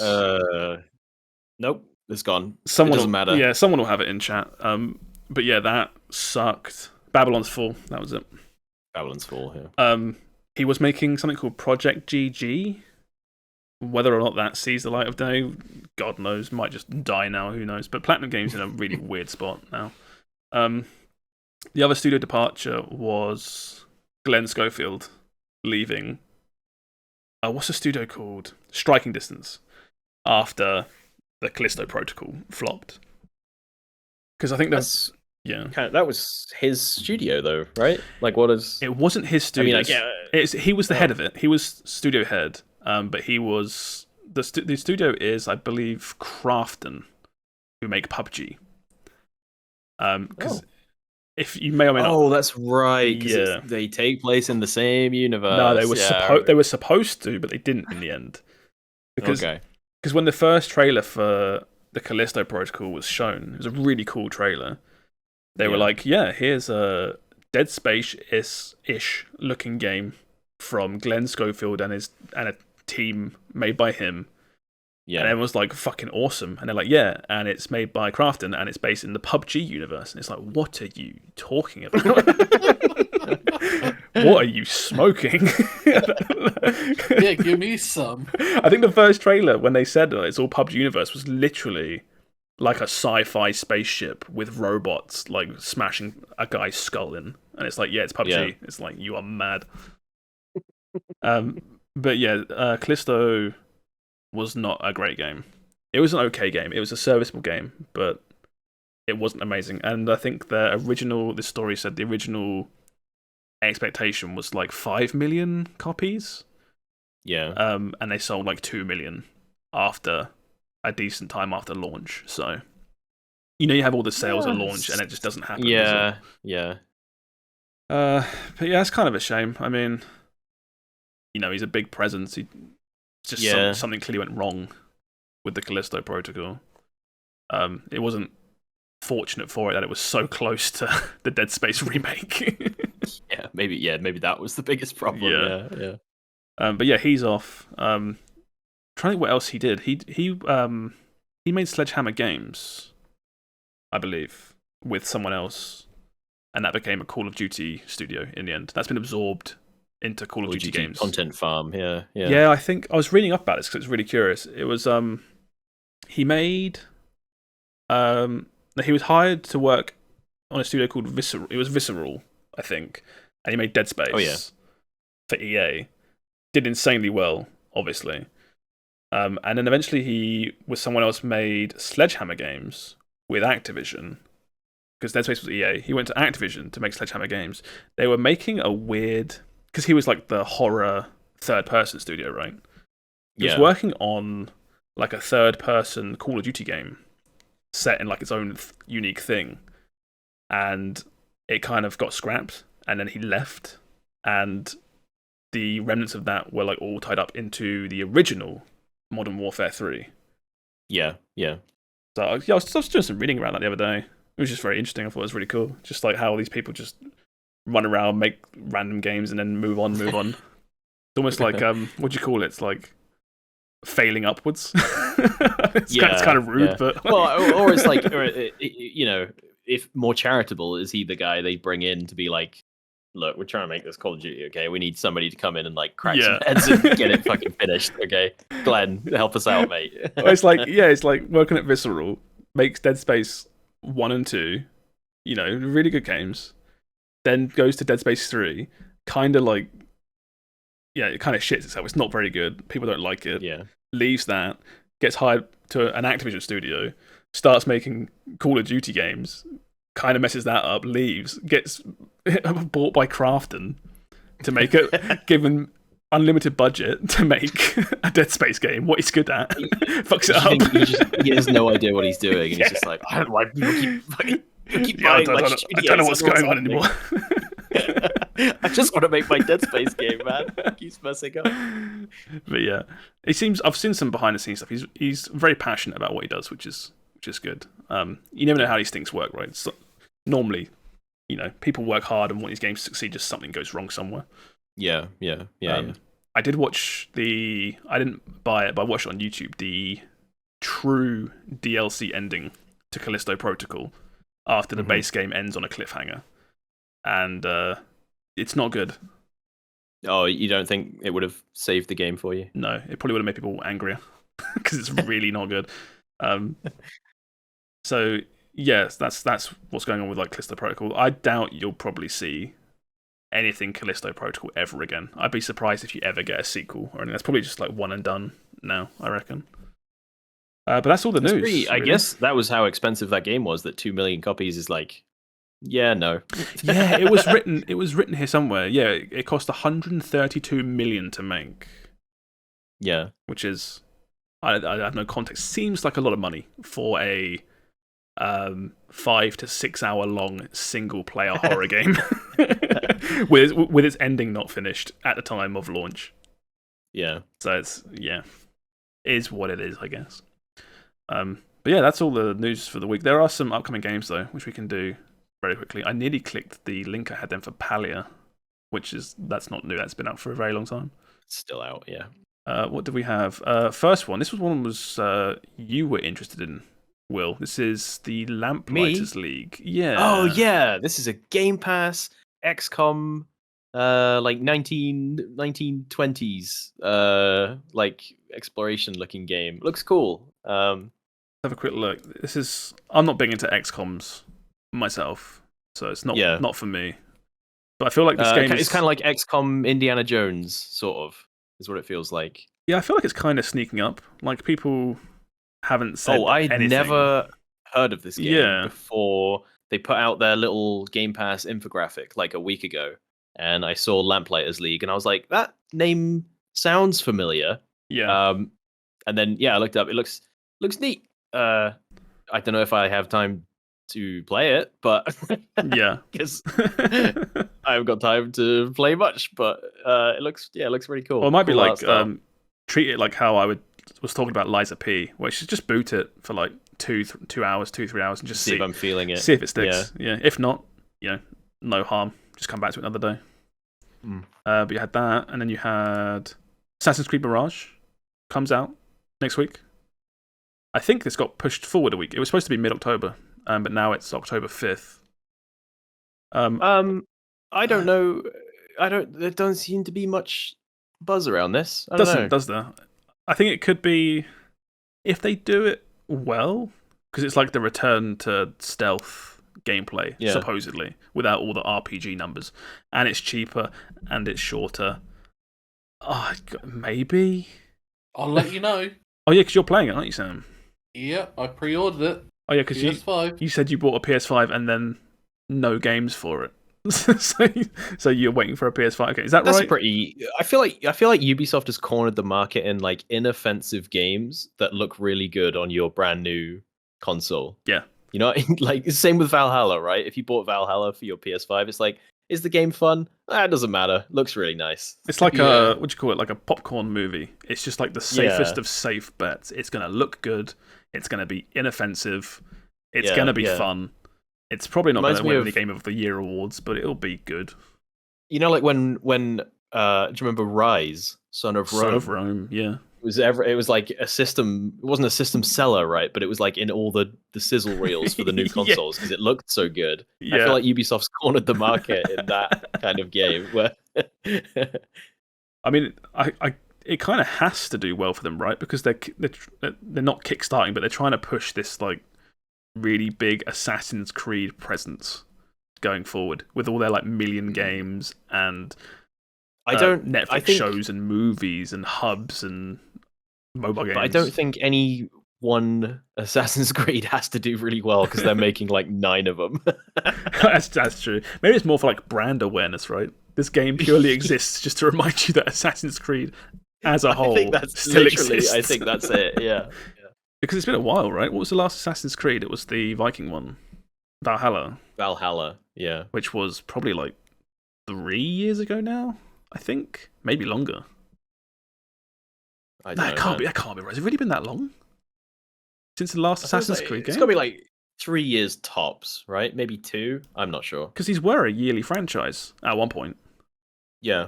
Like Call of Duty. Yeah, it was they were, like, what's the Assassin's Creed this year? Yeah. Yeah, Swag says you're right, 3 years in November. Because they used to do the like Brotherhood and Revelations were like the intermediate games. Yeah. Where it's like we've made a new city, but it's kind of using old assets, and he's got a bigger beard, and there's your story.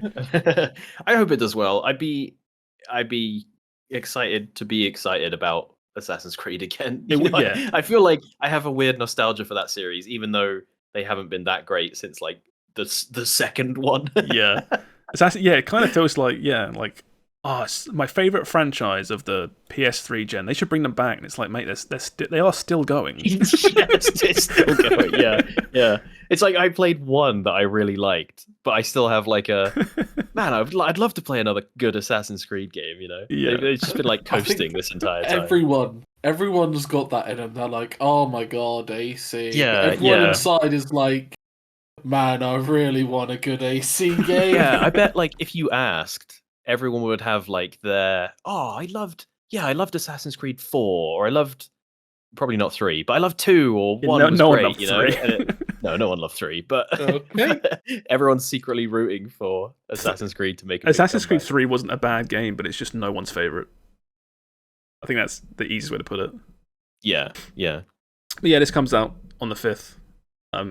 Excited to hear what you think of it, Sam. I've got this on my rental list, so I'll probably end up playing this, but I don't know if I'm actually feeling it. I feel like I should take it off, because it might just turn up and I'll be like, I don't actually want to play this. Just play it. Oh, yeah, but I'll still be playing Cyberpunk. Yeah, they've said it's not that long. Like, that's true. Yeah, they said it's a shorter game. Yeah. Yeah, but saying like, oh, this Assassin's Creed is shorter than our 100-hour one. Like, what does that mean? Like, okay, yeah, I get it. That's fair. Yeah, it's shorter at 55 hours this time or something. Yeah, but that comes out, and then the last game, which no one here is going to play, is Detective Pikachu. I heard about this. Steve said specifically no he was going to play this, so maybe we'll drag Steve on to talk about Pikachu. Yeah. I think he said, I remember him saying it's like baby's first puzzle game. Actually, he might have said he didn't want to play that. I can't remember what he said now. I remember I was there whenever he was talking about it. He was talking about this. I think it was when we were playing. No, I can't remember when he said it, but yeah, he said it was like, your deduction puzzle games. Yeah. Just baby's first one of those. Like the footprints in the snow are size 2 shoes. Here's 2 people. One has size 2 shoes. One has size 11 shoes. Like, whose footprints do they belong to? What crimes does he solve? Does he solve like, murders? Yeah, horrific murders. Just all the way to the top kind of conspiracy stuff? Because that I would play. It's like murder, fraud. Yeah. I want to play the Old Man Pikachu black and white detective noir game. It's like, Detective Pikachu returns, you boot the game up, and it opens into the most horrific crime scene. Yeah. Chief, got another one. It's just like, I don't know, like a Charizard just splayed out or something. It's like, holy shit. Damn, third one this month. Never gets any easier. Pikachu's just like hard drinking and smoking and stuff, just to cope with all the pain. But yeah, that's it. That's all the games that come out this week. I'll try to think if there's anything else. I think no, it looks like that was it. So I suppose we'll just wrap it up here, right? Finally, one last thing. Counter-Strike 2, update. Anything new? What we got? I think Sam posted something. What did you post? They are now because there's an active tournament going on for CS:GO. Not anymore. It's not. That's the thing. They still got the final round to play. I've got an ad. It ends in 2 seconds. What's this 9 p.m. they're still doing CEST thing you linked from ESL Counter Strike? That was their. They tweeted that, right? Yeah. But they tweeted that at 9 p.m. CEST. I was going to say that's already gone, hasn't it? Yeah. Oh, okay. So I don't. I think someone just got their time zones messed up. But, what is going on? Seriously, I'm gonna wake up tomorrow and it'll be out. I can feel it. The final game is think about so, to be played, so they're either doing it offline, CS:GO, or they're playing competitive they're probably LANing on it. CS2. Yeah. Yeah, they're probably, they must LAN it, surely. Can you even access LAN if the whole thing's fucking gone? Yeah, of course you can. They just don't update it. How's it going to get in? That's a very good point. Just even with Valve's at the door. They want to update the game. Hold them off. CS:GO disconnecting and being removed is hard programmed into your operating system. Yeah. It just shuts down. All right, I'm getting tired. Let's wrap this up. Thank you for listening, everybody. We're gonna get all our normal bits out of the way, all our socials, and then scoot. My name is Josh. BottlerWorks on everything. How about you, Will? Hello. You know where to find me. Playing CS2, hopefully. Fingers crossed. And Sam? Hello. CS2 is not coming out. Just play Phoenix Wright trilogy on Game Pass. There you go, everyone. That's soon. Yeah. That's a completely different genre and game to CS:GO, but the man's not wrong. You should go play Phoenix Wright trilogy instead of CS2. Oh, is it? Oh, it is out. Yeah. I forgot. Yeah. Right, bye, everybody. Bye. Bye. Bye.